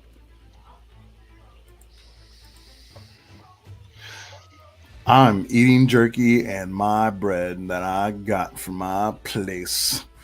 And I even got some nice little banana nut bread at the breakfast spot that I had, and I'm eating it in front of you guys and dipping it in my coffee. So I would say, I think from the rations all of you would have, you would be running out by the time like these weeks are ending. Would that be right next to the ruins or like before? No, this is we're still far away from these. Oh ruins. yeah. No, you said months, right? Okay. Yeah. Yes. Bill. Are we heading to Valrin next, or are we Yes. skipping Val? Okay, good. All right, cool. Because I need to pick up Valrin. some coffee, so I'm definitely running out of that, and I need to go to a big city with big options. More breakfast. More breakfast for sure. Oh yeah, I started learning how to cook early on in the campaign, and I assume at some point I will master that. Actually, at the end of this, I think we would have taken enough time. Okay. That was definitely down enough to be able to accomplish that. Especially now that we have a hunter, I figured, hey, I can pair up pretty easily. Oh yeah. So yeah, let me go over here for whatever it's worth. Just to help us all understand. So I got the map here. So we got Valran kind of up here, and then you're kind of going near Guntar. And so ultimately the ruins are down here. Mm-hmm. So you can kind of think like as far as like potential stops, right? This is here, probably something, whether it's Guntar or not, there's going to be probably something over here, and then Fort Firentis. yeah, around Fort Frantis, and then kind of possibly some travel to here since you're having to leave a path, and then you're actually in the ruins. Okay. So, and those are each like probably 1 to 2, maybe 3, depending on what y'all do, right? This is an open game. So just to kind of get some what we're doing. And which are the forests that Alora is from? Is that the one to the west or south? South. South. So here's the first forest, Okay. There and it is. then here's Kitria. All right. Cool. So heading way down. And there's not too many huge cities, especially in the south. Elkin is one of them, and Talagrad the other. I know that it might not be prudent to stop at Elkin on the way down, but we should definitely think about that on the way up. I think that's a good idea. Yeah, I think Velkin will definitely be or not Velkin. Elkin here. Yeah, the one above that. I mean, Yeah, it'll be because our that's like next big major stop. city where Yeah, Sionis and Valrin. I'm Valrin are like Valrin. cities. Yeah, you do in Valrin, and then when Yeah. you come back, you're going to hit Elkin. Is kind of what you're thinking. Yeah. After we come back. Very to- cool. Yeah, and for what I was worth, I'm moving themes so the themes are kind of different and fun for everybody too. So, Mm-hmm. so cool.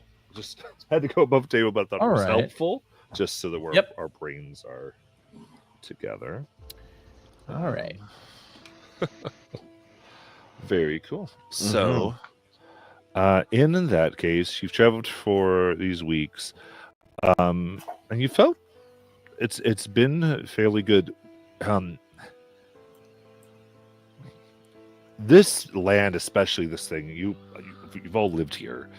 At some point, is supposed to be generally full of monstrous, huge creatures. Oddly, you've not seen them in these weeks. It is notable that they seem to not be as prevalent between Kotim here, or Kotim rather, as you're coming and down. It's mostly been smooth, packs of things here or there, but a good travel otherwise. Does this have anything to do with the geography? Because this seems like a more plain lands versus the forest that we're used to. That doesn't strike you as that. Okay. It seems you get the feeling things seem to be a little more scared of the road here than other places. Even though the road itself is the same thing, just more well-traveled footpaths around more trampled down vegetation, but even I would say specifically Elora, you don't even see hints of animal tracks, beast or otherwise, that seem to come near the footpath. Do you think it's overhunting? Or something that's scaring them off on the road? Can I make an extra check on that? See if it's like Yeah, I like that. All right, that is a 15. Okay. 15. It does seem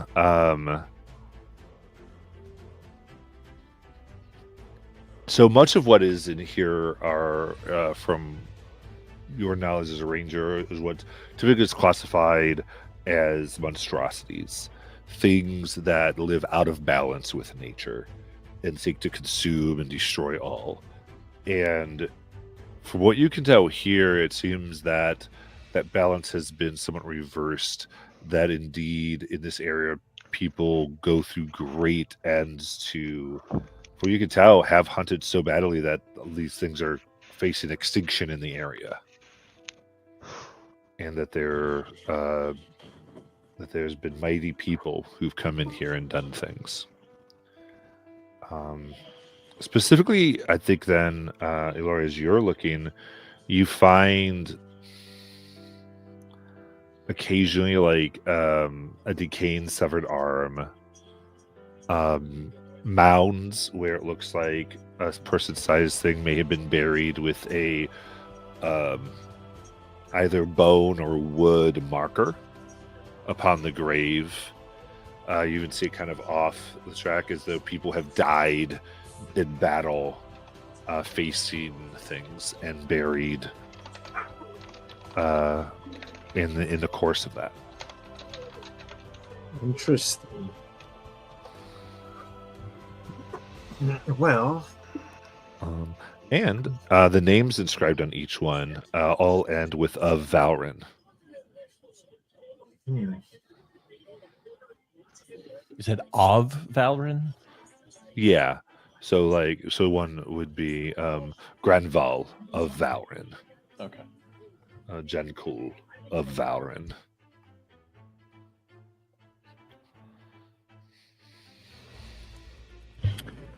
Well, from what I can tell, it looks like they've been almost over hunting.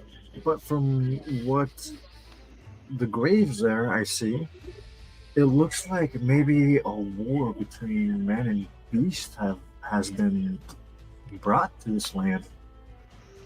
Well, I mean, if it's all connected to Valrin, we could.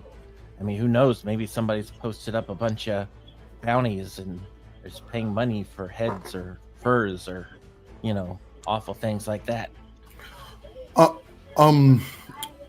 Now Sionis has a dynamic where it is, being run by these religious aristocrats and things like that that are kind of overseeing, their half as well as the tribal side. What do I know about the society and culture of Valrin? That's interesting.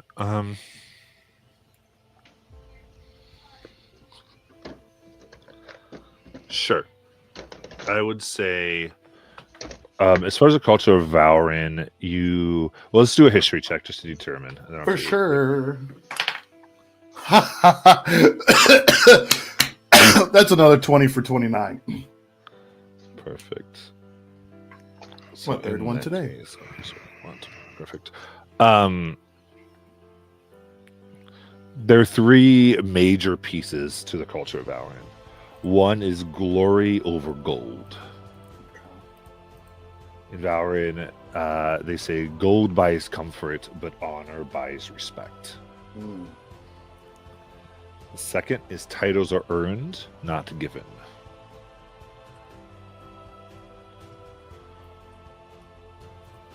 And it's said to want recognition in Valrin is to prove yourself. And the third, which is interesting, is the code of challenge. Anyone can challenge another in Valrin. But you also would know that it's very rarely that these ever end in death. Okay. And they care about victory, whether it's in combat, debate, or endurance. But victory is what matters. And do they do it over, do I know, is it over disputes, titles, land? Anything. Okay, word. This is like the perfect town for the 2024 barbarian.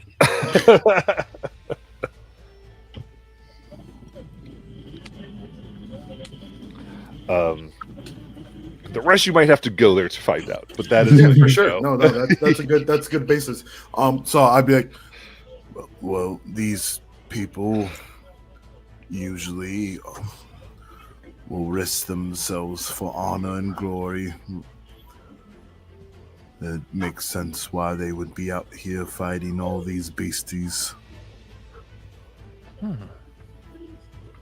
Well, I can see that's being proactive. You see, it's not like it's overhunting, what creatures of nature. It's monstrosities. So I understand the titles. Are they the death before dishonor type? They seem like the such when it comes to at least establishing themselves as someone who deserves respect. Although they do challenge each other, they don't really end those battles in death. Can I challenge them? No. I wouldn't say that you couldn't. I just think that if we do so, Nala, it must be for something worth fighting for, not just to beat someone over the head because you want to.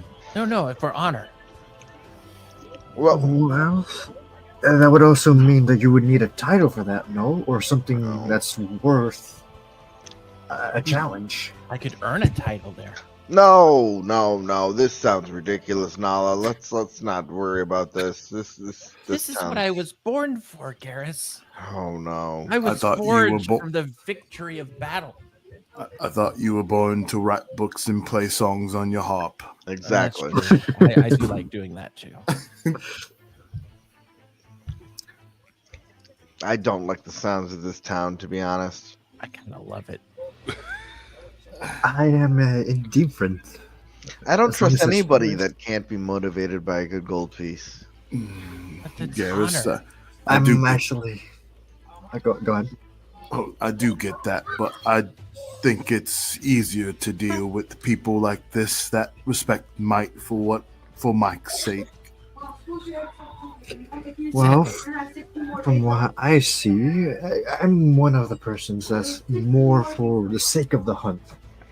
So I understand the glory of finding a worthy trophy or opponents. That's how at least I look at it. That's how I live my life when it comes to nature. When I go out hunting, I think this is a chance for me to prove myself. I mean, I'm clearly I'm the strongest one of all of us, and with my great axe, I'm even stronger. So I could You've go already in there. you've already proved that to us, Nala. I Who are know, you but trying to prove it to? I don't have a title though. why What do do you you want need a the title title? for? Well, that's what all the honorable. If you want honor, you gotta have a title. That's Lady Nala? But you can't just give me a title. I have to Sure, earn I it. can. I have to earn it. What about What what what about if the I- murderous child? How's that title? No. To be fair, Nala, you do have a title. It's just tied to a specific bar in Sionis. Well, Oh, that's true. I do have that one. But still, it would be nice to have a title from battle, though, too. That way people would know that I mean business when I swing my axe. It's just something to think about, you know, when we go through, maybe I'll see somebody and I'll be like, hey, I'm going to challenge you. Well, you know, we could also earn that respect by helping the people in need and showing our might through that, not just Yeah. bonking people over the head. Of course, absolutely. Yeah, that too. All right, so let's go to Valrin. Cool. That's So- Nala speaking. If Sure. y'all don't have to go to Valrin. Anything else is what the DM says. no. Nope. Nope.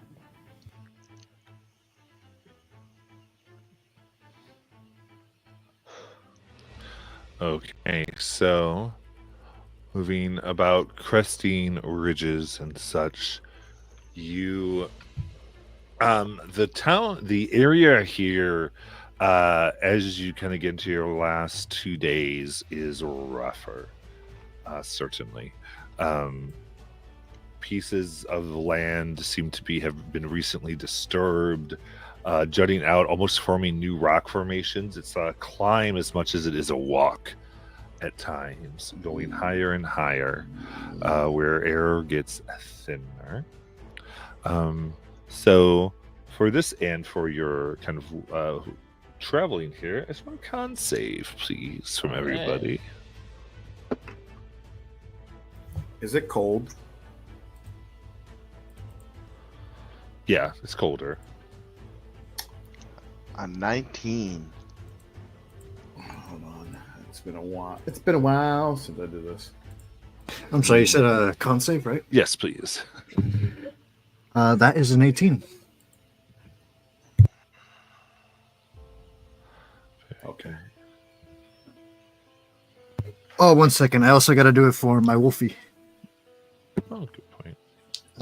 She gets a 19. Oh, nice. Mine's be at 20. Very good.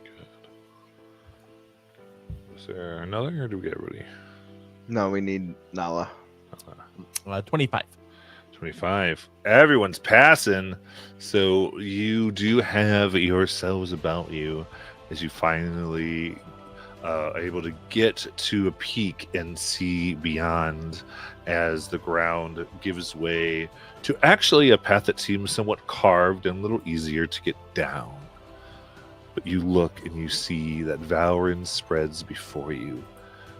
This place looks like a monument to defiance itself. It's a city of towering stone and iron. The walls look like they're carved from bones of a fallen creature, massive. From before Azariah, Valrin is made from supposedly the corpse of a titan. Sick. You see the rib cage arcs above the skyline, forming the frame of great halls and battlements, while a massive skull looms over the city's heart, serving both as citadel and arena. The streets below you can see roar with life. You can hear blacksmiths hammering metal, the clash of swords and duels, and voices laughing, bragging, and singing victory.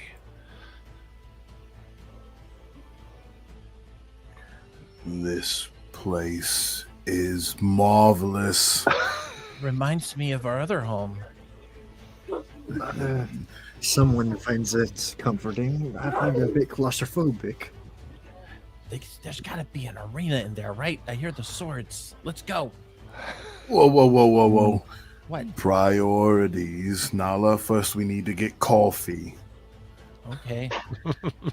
Oh, Running towards this city, you see a great obelisk stands at the entrance, engraved with hundreds of names, warriors, scholars, and champions, all etched into history by their own hands. Yet there's always room for more. ooh. Can I do a history check to see if they're dead or not? Yeah. Please. Oh, dang. That's just a set 6. 6. You're not sure. You don't see a way that they'd be easily erased as it goes forward. You see, as you're approaching now, eyes turn to you. Almost everyone, as you enter and go through, look with you, but not with suspicion, more with expectation. What you could bring, what challenge you might bring, offer to the city. Some sizing you up to see what they might challenge you to. Mm-hmm. Because here, names are one not given, and yours has yet to be spoken.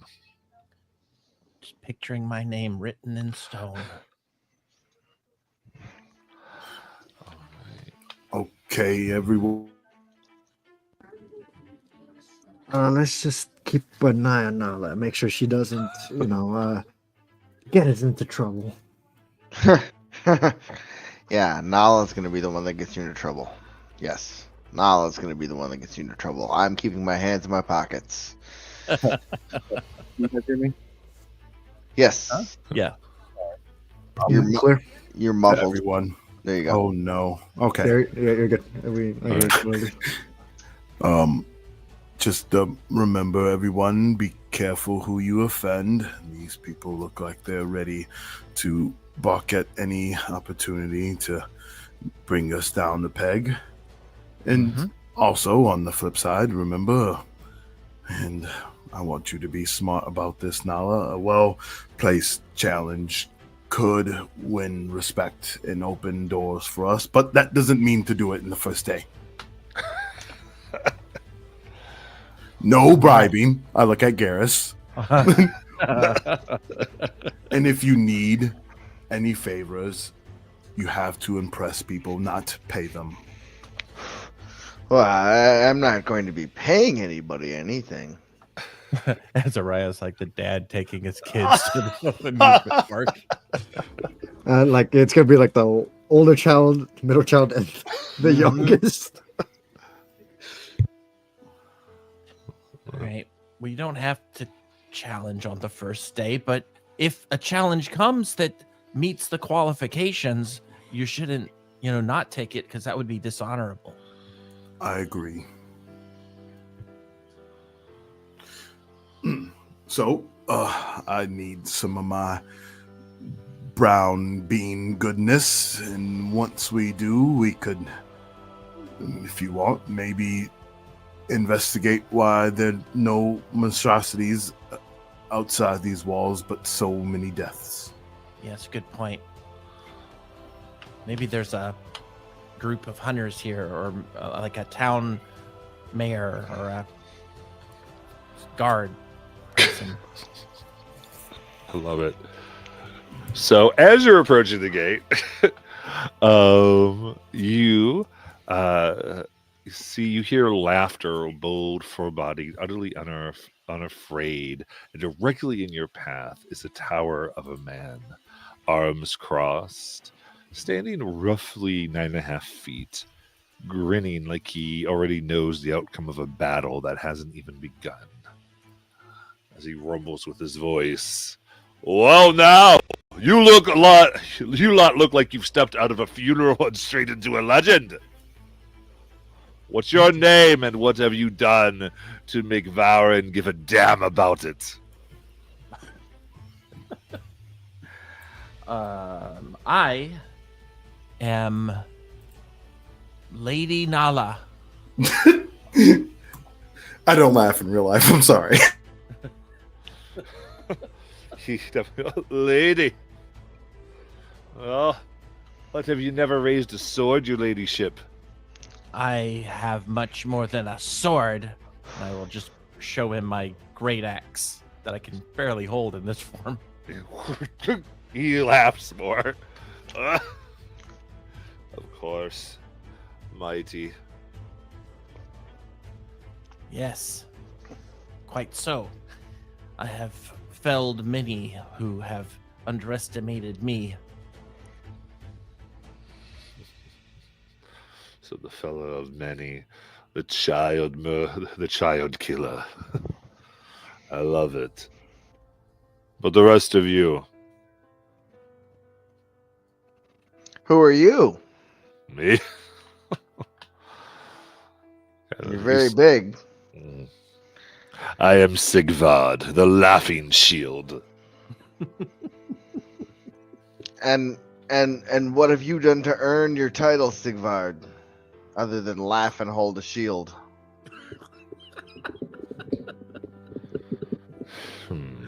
They take their shield and thrust it down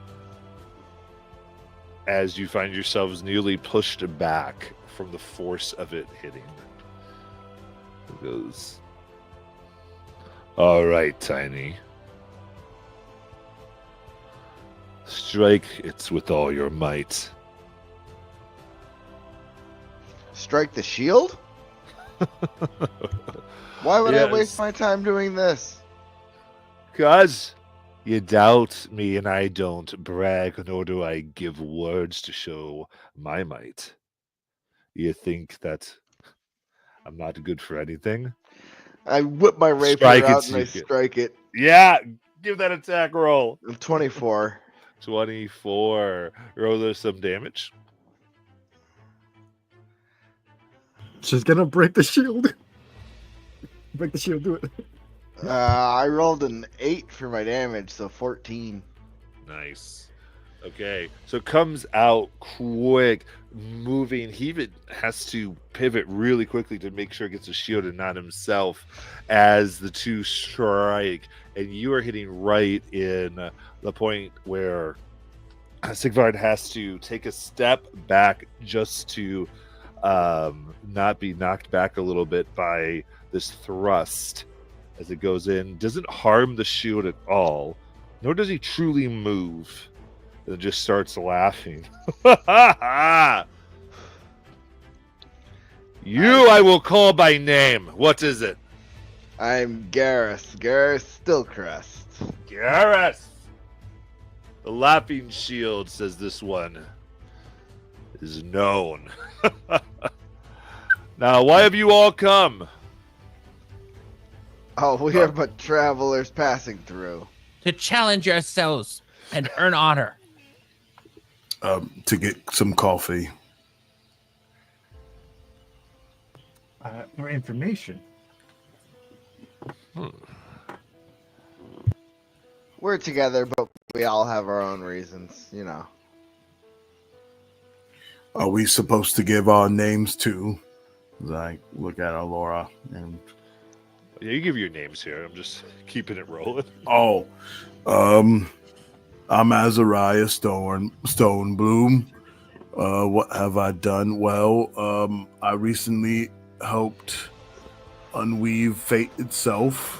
I'm a conqueror of bad decisions, a slayer of my own expectations, and a drinker of slightly too much wine before making battle plans. I've stared fate in the eye and said, no, thank you, I'll take my chances. And most recently, I've made an entire town's future considerably more interesting thanks to with the help of Garrus here. So do I qualify for the important people line, or should I go stand with the reckless fools? Because I assure you, I can multitask. I like you. Like, we'll look over to Laura. I am Melora. The resourcefulness. I am no mere ranger. I've got my companion over here, Maple. She likes to eat the hearts of her enemies. I myself can conjure up multiple of creatures like her. Let me see. I gotta look at the character sheet again. God damn it! I made her. I should know her. Oh, I am also a very good warrior, able to wield two sharp blades, as well as attack my foes from afar if the cowards choose to attack me.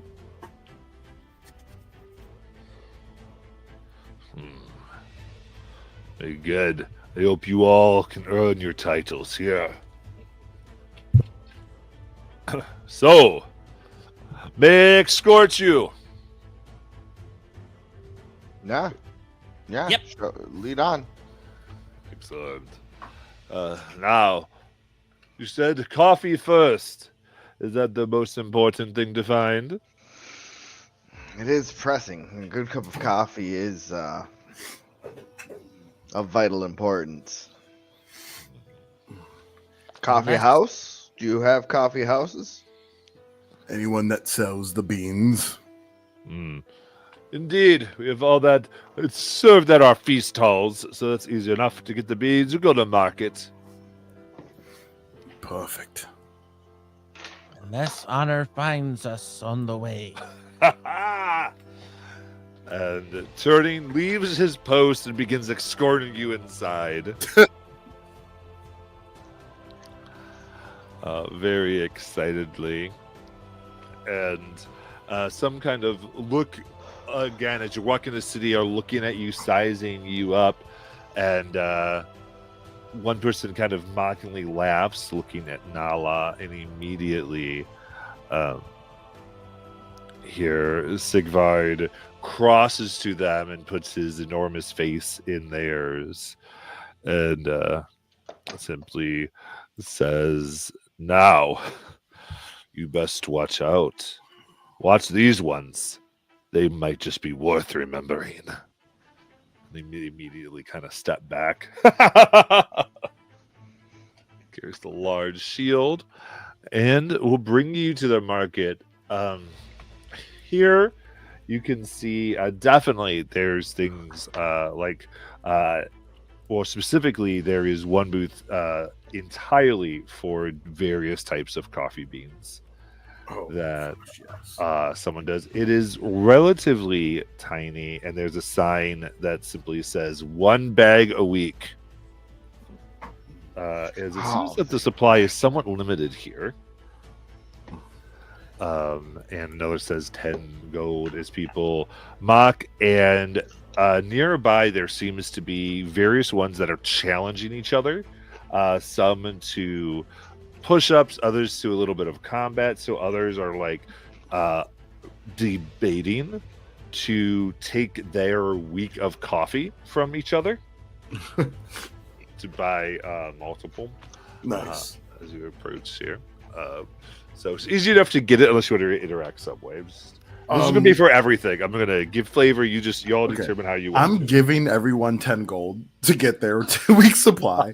Hang on. No, go ahead. I'm going to add it to right next to it. And then I'm just specifically I'm a coffee snob. You know, this guy has different coffee cups for different moods, and I'm smelling all the beans and I'm looking for a complex, fruity, notes in my coffee that are floral and fruity and kind of give off that complexity that a lot of coffee doesn't usually do. Azariah, I think your wizard is showing. Hey, I'm gonna get my bag of coffee and walk up to one of those people that are betting off their coffee. Yeah. Wait a moment. Remember, from what you told us, we do not use gold. We earn it. Well, this has a price, right, of 10 does it? gold. Yeah. Oh, okay. I thought. Okay, never mind. So so they still have gold, like they still have that as a currency. They say gold buys comfort is what it was. But honor buys respect. I want to. So it's basically they challenge- don't care about how much money you have here. It's your deeds. Is what's there. Mm. They still sell things. I want to challenge one of the big guys to like an arm wrestling contest for coffee beans. Okay. So yeah, I just imagine this. Like you just grab random beans. I'm like Garrison, I need you to grab this bean, or Laura, you grab this one. I'm gonna grab another one of Garrison's. It's my favorite, but the one over there smells interesting. Where's Nala? Where's Nala? And I see her walking over there with a bag, and I'm like, no, those probably aren't even good beans.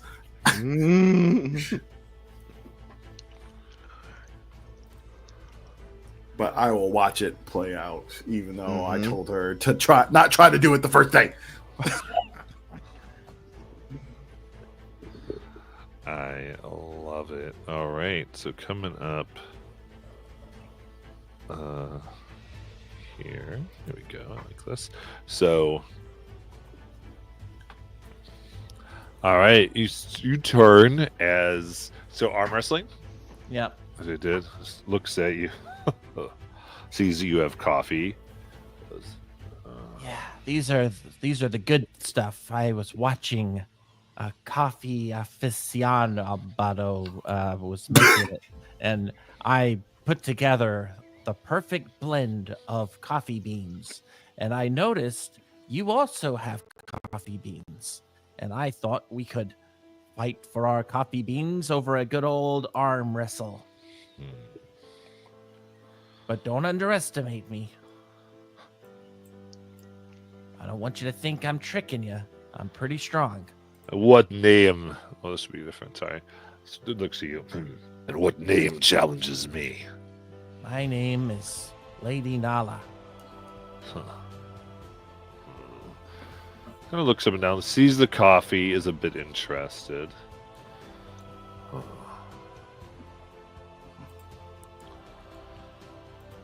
What glory is there in taking from a child? Ha! Oh, you think you have a chance? That's funny. Then maybe there is in educating the ignorant. And that seems to win him over. Okay. And a barrel is set up where the two of you can face off. All right. You see, it almost looks like strands of like granite run through their arms and their biceps. Yeah. There's- I have to scoot up a little bit. Half my body is over this table. Very good. And in that case, we will do an athletics check challenge. Ooh, I can't. Don't break his arm.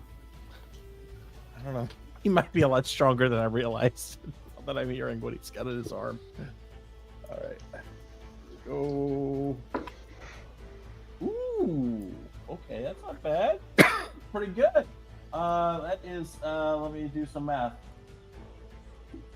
That is a 27. 27. Jeez. See, they seem to approach it like making sure they don't hurt the kid in front of them when they go, ah! And immediately shift their feet a bit to stop it as you get them a third of the way there. Tricky. And we would do another one. Oh boy. Oh boy. I noticed I still have a inspiration. Can I use that for this, or is that gone? So they typically go away at long rests. Okay, fair enough. So it's gone. All right. Whew, whew. Here we go. Here we go.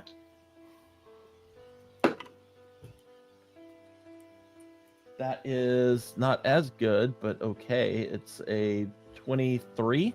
29. Ugh. As it gets you moved up back to a stable position. Dang, this guy's good. Okay, I don't know if I can beat him, guys. Let's go again. Oh, Okay. Come on. Okay, that is a 24. 28.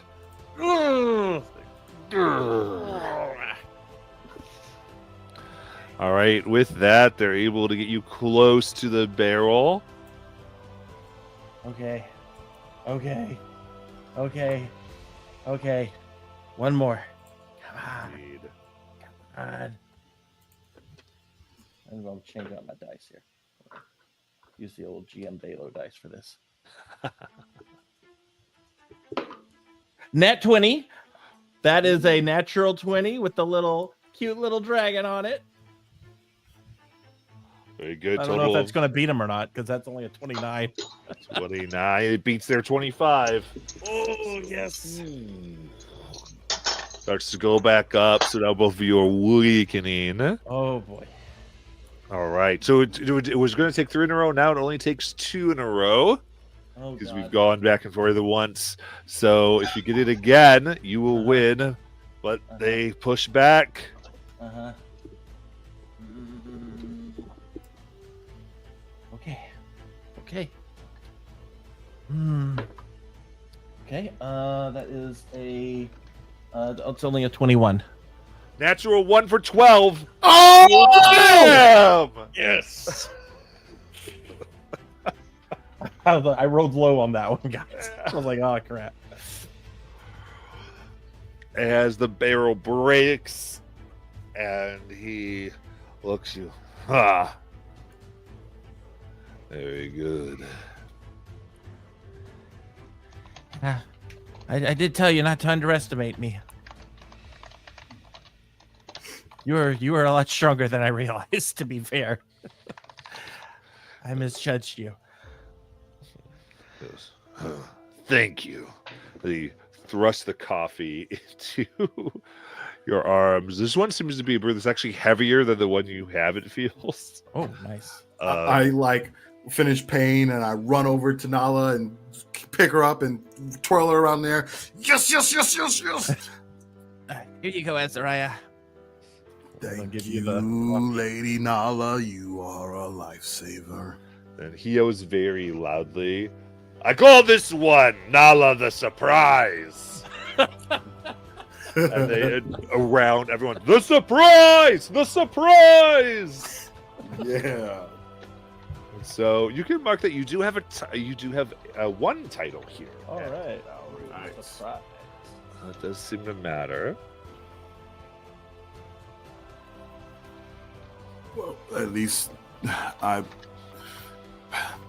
not upset or disappointed. Your challenge was well placed and you end up winning, but we were worried. I think you shouldn't underestimate the people here. Yeah, I kind of learned that the hard way just now. But I wanted to just make sure you had plenty of coffee, Azariah. No, that is a sweet thing to do. I appreciate it.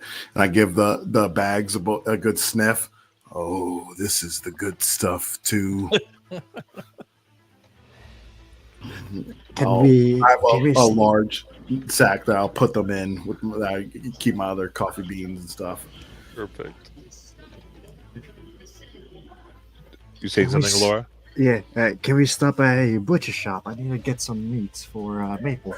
He doesn't like it when she only eats rations. She needs the meats. Fresh. Yeah. Of Yes. course. Oh, indeed. And again, all this is as you choose, but the visual here is there's a section that actually has you have a wolf, there's like dire wolves and bears and all types and people who've trained them are hanging out in this one area, challenge each other, having their animals go against one another.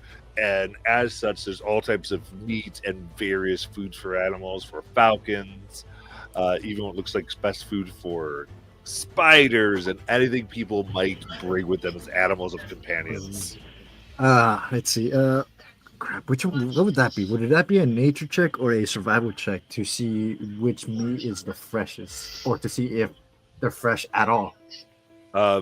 Yeah, this is actually extremely fresh types of meat. Very specific. So there is standard. There's like kind of standard meat that you'd be able to get like at the ration price, more or less, which is going to be good here. But there is monster meat here that has been made.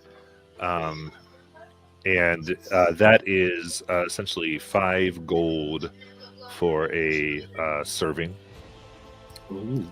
But if they eat the monster meat, your animal here would have you'd be able to choose a time when they would have +5 to their rolls for a minute. Ooh. And it would be gone after they did that. Sweet. But it had to be the day in which they ate the meat. It's only but it's 5 gold though. That's the thing. It is. If I know that you're not too familiar often in the cities, so why don't you just call this an introduction to being with us and helping us out? And I give you 200 gold. Oh, that's mighty kind of you. I want to Well, make with sure that that- she eats. Oh, okay. Actually, hang on a sec. Let me think about this.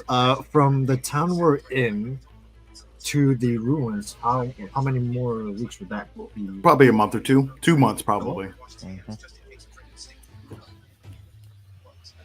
Okay, it's 5 gold apiece.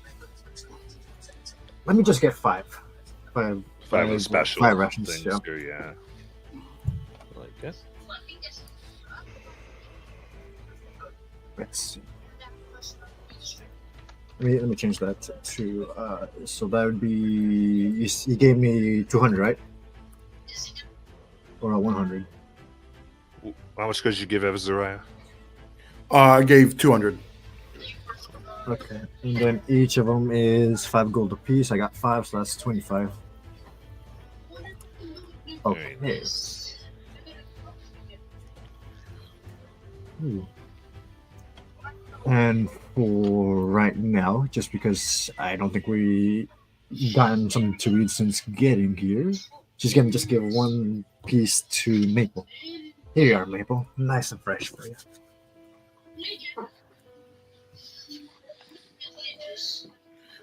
I don't know why, but the first thing that popped in my mind when you did that is Boo's Clues' voice, like, "Pow!" Like, A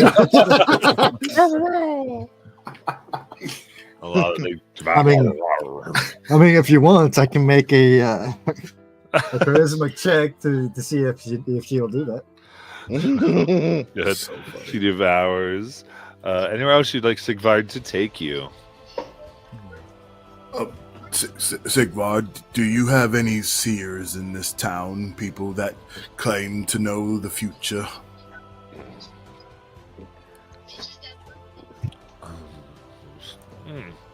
There are those who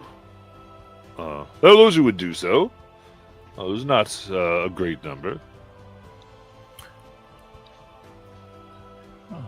And also, does Valrin frequently trade with any of the cities in the more southern regions? I need to hopefully set up a meeting with the certain folk when I get down to the first forest. Oh, is that where you're headed after this? Very good. Kind of thinks for a moment. I can ask around for you. That would be greatly appreciated. We hope to stop to Westvale after we hit the Cobalt ruins. Yes. Ruins of Kobat. Yeah. Very nice. Have you been there? Oh, I've heard of it. It's a place not many return from. Maybe those who have looked very good. Do you know of anyone around these parts who has made the trip? Oh, not that stayed, even those that returned tend to go on and on about having somewhere to be. Leave. About table, I know we're in like a low magic setting, so how likely would a capital city have magical things for sale? So yeah, even in even something like this, it's going to be more like that they might have something at a individual place. Gotcha. So, sort of like this meat, right? That has like a little bit of a boost to it. Right. Like it's just people. Yet the infrastructure to begin to like produce magic items isn't there. Okay. That's just for my own clarification, so I don't waste time looking for shops and things. Yeah, and even then, this is not like the biggest of cities here, right? You know, we probably would have more luck at one of the even bigger cities, like Elon or Elrond, whatever the hell. Yeah. You know, even still, like the places like we're going to, like the ruins, like we've had more luck at places of previous power and things like that to find stuff like that than more so the cities. Mm-hmm. Yeah. So way back at the beginning, we kind of talked about it's more finding over buying. Yeah. For the most part. So with that in mind, what about like the library situation here? Are there like texts about these ruins, like artifacts or? Well, I think most of that's going to come from your. Oh, that's right. library Never search. mind. Yeah. I just remember that. Good question, though. All the books here are like written about people who did great things. Like, Yep. it's very legend. People, I- and there's a lot of bards that hang out of the library, like retelling the stories. Oh yeah. And going, here's the story of this, and people more listen than read. Though some do. This is odd town. So I kind of picture there's like a book called The Complete History of So and So, and the next one, The More Complete History. Right, it's like the World Guinness Records books every year. It's just That the comes same out. two authors. Yeah. With that, can we differentiate to see if any of the wild creatures might have had stories told about them while we were there? wild creatures. What are you looking for? Essentially, any kind of information that would tell us what happened during the plains with all those dead bodies and the lack of monsters. Perfect. Yeah. So, yeah. So picking up that culture very easily, you see that it is many people go out hunting to get their names. In fact, Sigvard here would take you to. There is this enormous board rising about 30 feet high that has like ladders, as well as ropes and hooks that one can traverse it, and on it are just pasted things of like 8.5 by 11, let's say, type of parchment that is has depictions of monsters and things to kill, and people have already brought like tooth and heads, and people are going up taking them down, and they don't give gold for them. They just suddenly they're gonna say Worm Slayer and Dragon Harvester, and they slap somebody on the back. And there's a lot of this title as ways to gain a name going on from this to give you a sense of that. And so you get that there's just a massive market for people to go out and come back with proof of their glory. Groups of people going out and back. Elora will look at Nala. I apologize if I was rude to you. As like her eyes are just fixated on this giant board, almost excited, like there's a gleam of light in her eyes. Yeah, it's exciting, right?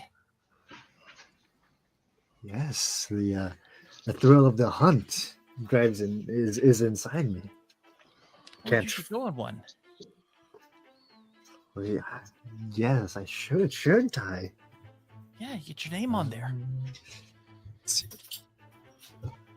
What should I go for? I'd go after the biggest, scariest thing on there, like a big dragon or a sea dragon or a giant space dragon. I am like, I'm like nodding my head. No. Do you remember the last time we fought a dragon? It was specifically a void dragon, and I think I seen a few of you piss yourselves while I went to go face it, almost dead. Hey, hold on a second. I faced that thing too. You were running after me, but you were kind of slow. It's fair. I have small legs sometimes, that's right. Oh, why didn't I do that? I should have said I was Azariah Stonebloom, eater of dragon brains. God damn it. Well, if we want to stick to the names, why not the biggest, baddest wolf that I can find? Well, I mean, not Dragonvarder.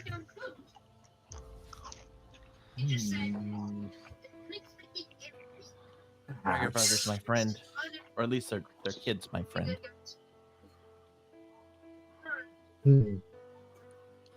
Maybe go after something where something that's in constant competition for being the top of the food chain in the forest with the wolf, like a bear. Well, not necessarily, because it depends. It depends on the area. For instance, if it's a bear that's the top of the food chain, well, that's not really that particularly well received. You see, you can have like a pack of wolves hunt down the bear, and then they become the top of the kingdom. So it's always a... All right. So as I was I would say, Garrus, one thing you are picking up here is in various places, there is, all the way, some people will say this is where, there's a name and they've like won glory, this slayer, that slayer. And some, it catches your attention because you pick up that it is in Thieves' Cant. And listed are challenges, such as, like, for instance, around the coffee, you did notice it was, do not pay, but bring £5, and it basically gives a approximate location in code. And there's different challenges to steal, pickpocket.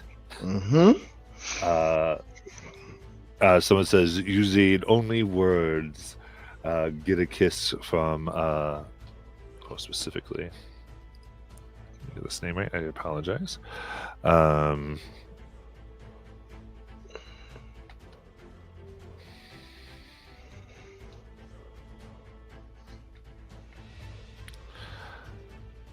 Names, sorry. Okay, man. Embarrassed when I messed that up.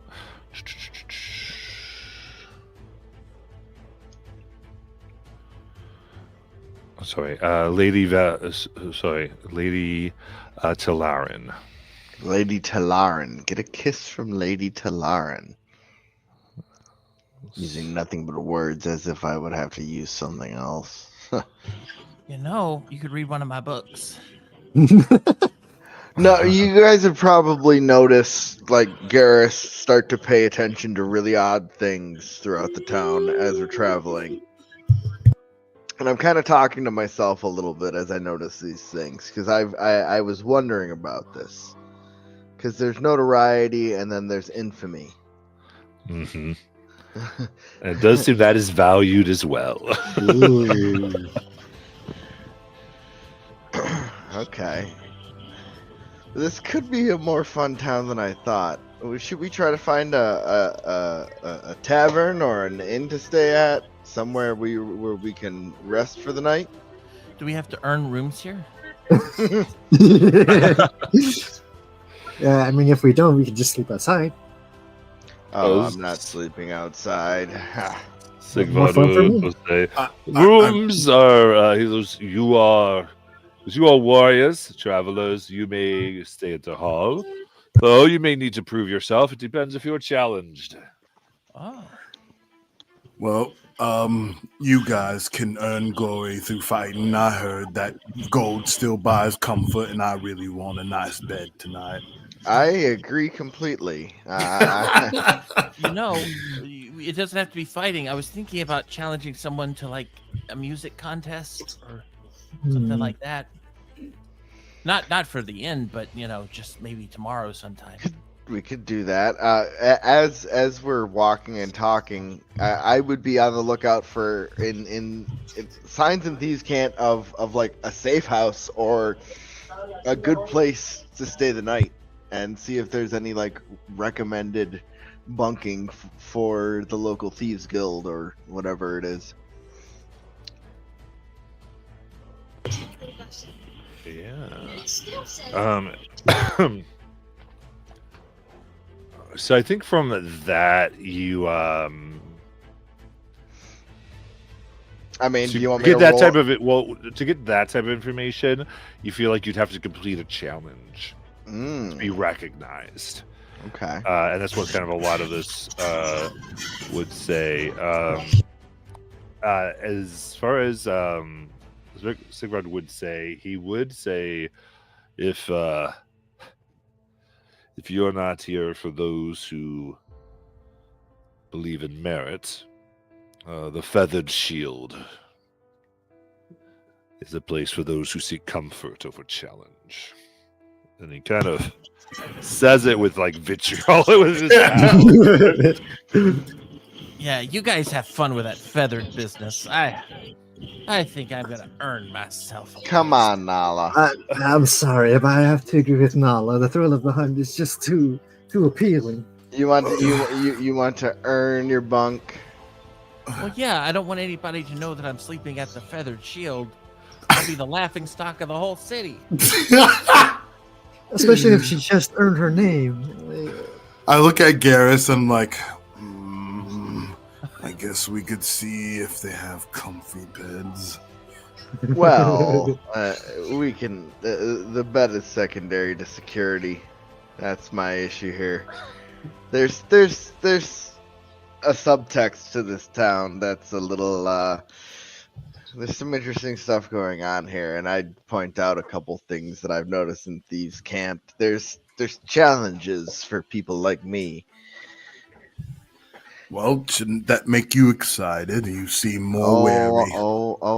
I'm very excited, but I'm also very wary because that means if there's challenges, there's also a hierarchy, and there's somebody sitting at the top of that hierarchy. You never seem like the type to be really wary of those that shit from towers. No, but the unknown, I like to know who I'm working with, and especially who I'm working for. Oh, Garrus, the mystery is part of the fun. Exactly. Well, I don't want to split up. If Nala's insistent on fighting for her bunk. We don't have to fight. We can come up with another way to earn a bunk. Like we could join a debate team. Well, I'm a dual wielder, so maybe I can find something that has to do with pairing or showing off. Well, you could probably find somewhere to practice your archery skills and show off how good of a shot you are. Perhaps, but And if you really want to, Nala, I bet you could find somewhere to sing. That's true. I'm pretty sure everybody needs a singer.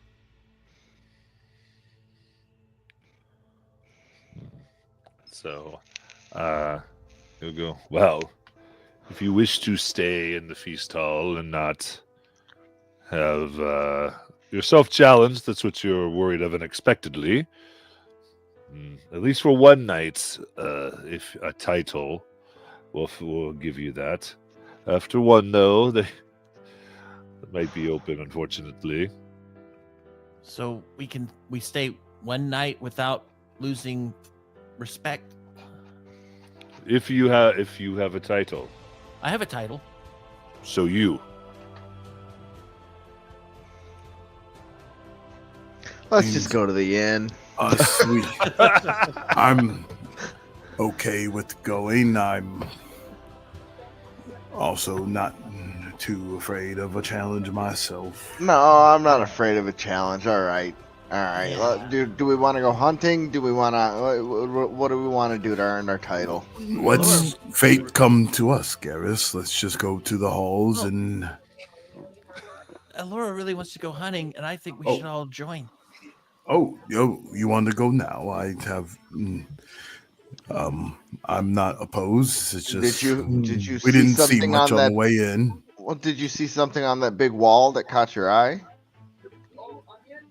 There was did you see the Azariah? Did you see the big wall with all the bounties on it? And well, not really Oh. bounties. I saw the wall of great beasties that could be slain. None of them in particular were of many interest to me. Can we go back over to the wall and can I investigate more closely and see if there's something that seems like it would be an appropriate challenge for our group? Yeah, it's kind of certainly. Let me.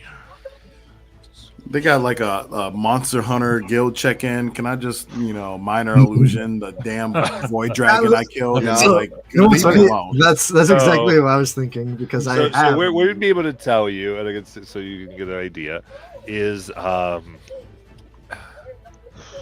other way to potentially have a title for what he's talking about is if you went ahead and boasted here in the general public, just said something, and then people can challenge you to prove it. Oh, okay. That Ooh. sounds fun. That is like the other, and they can go go do this. But like once you've done that, then if you don't then go do it, it's Right. like very, very serious. For sure. And if I say something like, "Oh, we defeated a void dragon," they're like, "All right, well, motherfucker, I got this dragon over here to you," and I'm like, I don't want those problems. Right, so it could be, but that is the kind of you pick up. Well, do we want to bullshit our way or do we want to actually try and find something? I'm okay with finding something. So am I. I'm up for a challenge. We've been traveling a while. Yeah, we I could be a mean, barbershop quartet. All right. So looking at some names here, or some of these things. There is someone's looking. Sorry, specifically. What's that? For the head of Mavrock.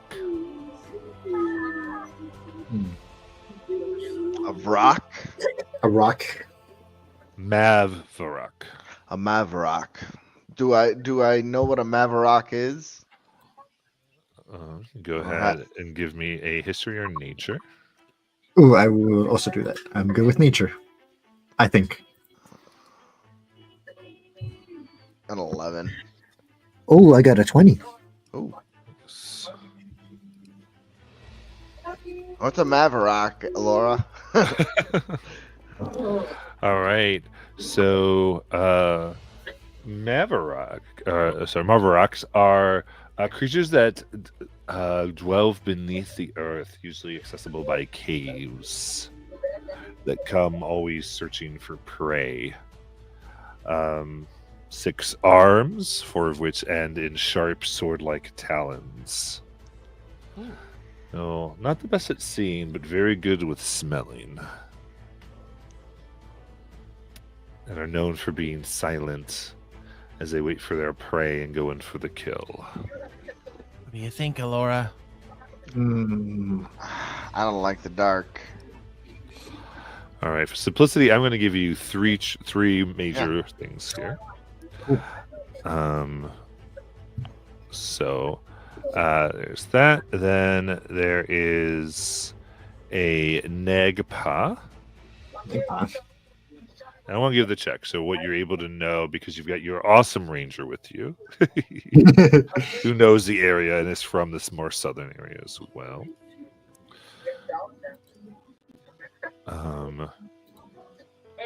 It's very specific. He's more of an intelligent foe. Somewhat bird-like, flightless creature that has masteries of magics. supposedly cursed by the spirits and the Raven Queen herself. Mm. So in the battle against the Titans, they are said to have refused to fight. That could be fun. I think that's an interesting opponent as well, and maybe we can learn some things from eating its brain. Yeah, but magical creatures. I mean, Well, magic. looks like there might be a third option. What is this one over here? I'm like, to be fair, Nala, at least it's flightless, and you don't have to worry about that. That is true. Mm-hmm. All right, and then the very last here. All right, something that is known as Uriel. Uriel. Hmm. And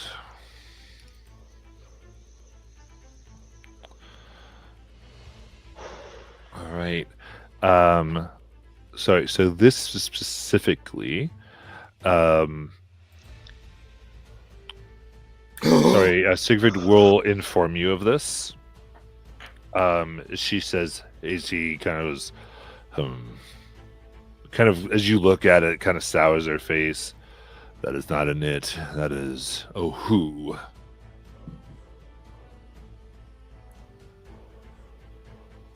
She was a gardener who did many poisons. Is responsible for the death of mighty warriors who, in her mind, committed crimes against the world, disliked our hunting. That one. That's the one you want.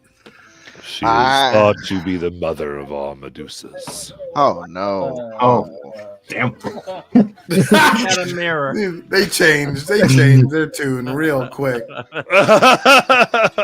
I do not like the idea of being turned to stone. That does not sound appealing at all. I vote for number 2.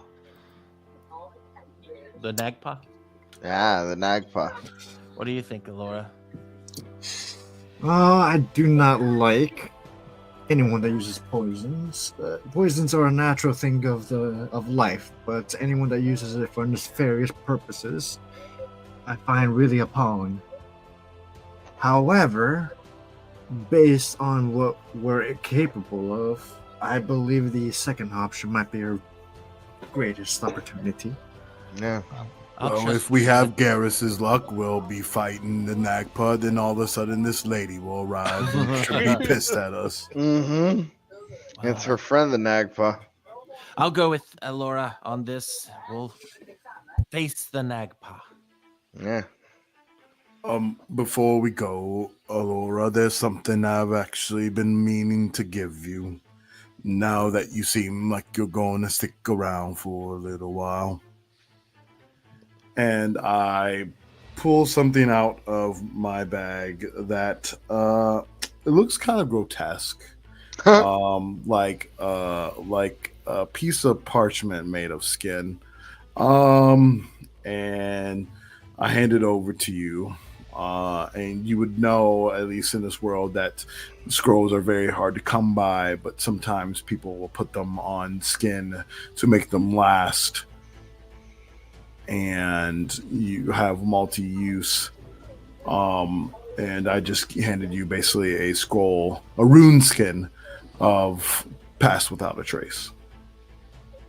Cool. I gotta rethink my D&D knowledge. I don't think I've ever used it. It's good because you're definitely the one that can use it. I can't, technically. Yeah. It's above table. It's plus 10 to your stealth rolls for the group. For an hour. Oh, gotcha. It's As absolutely long as we're wonderful. in like Yeah, that would be early strong interview. considering the fact that I have a +8 naturally. Yep. Yeah. Sweet, I'll always be invisible then. Not Oh, yeah. always, but It does help. It also like dampens the sound, and you can't be tracked as well. So Yeah. Ooh, Is that you what look we're so fighting? cute. Yep. Bird Cool. brain. Right out of the dark ooh, crystal. my yep. Maple Right. hasn't eaten chicken in a while.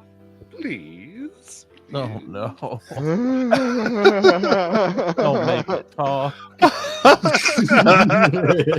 Oh, it's gonna talk. He already said it was intelligent. Oh. It casts spells. Of course, it talks. Got the little Yoda cane.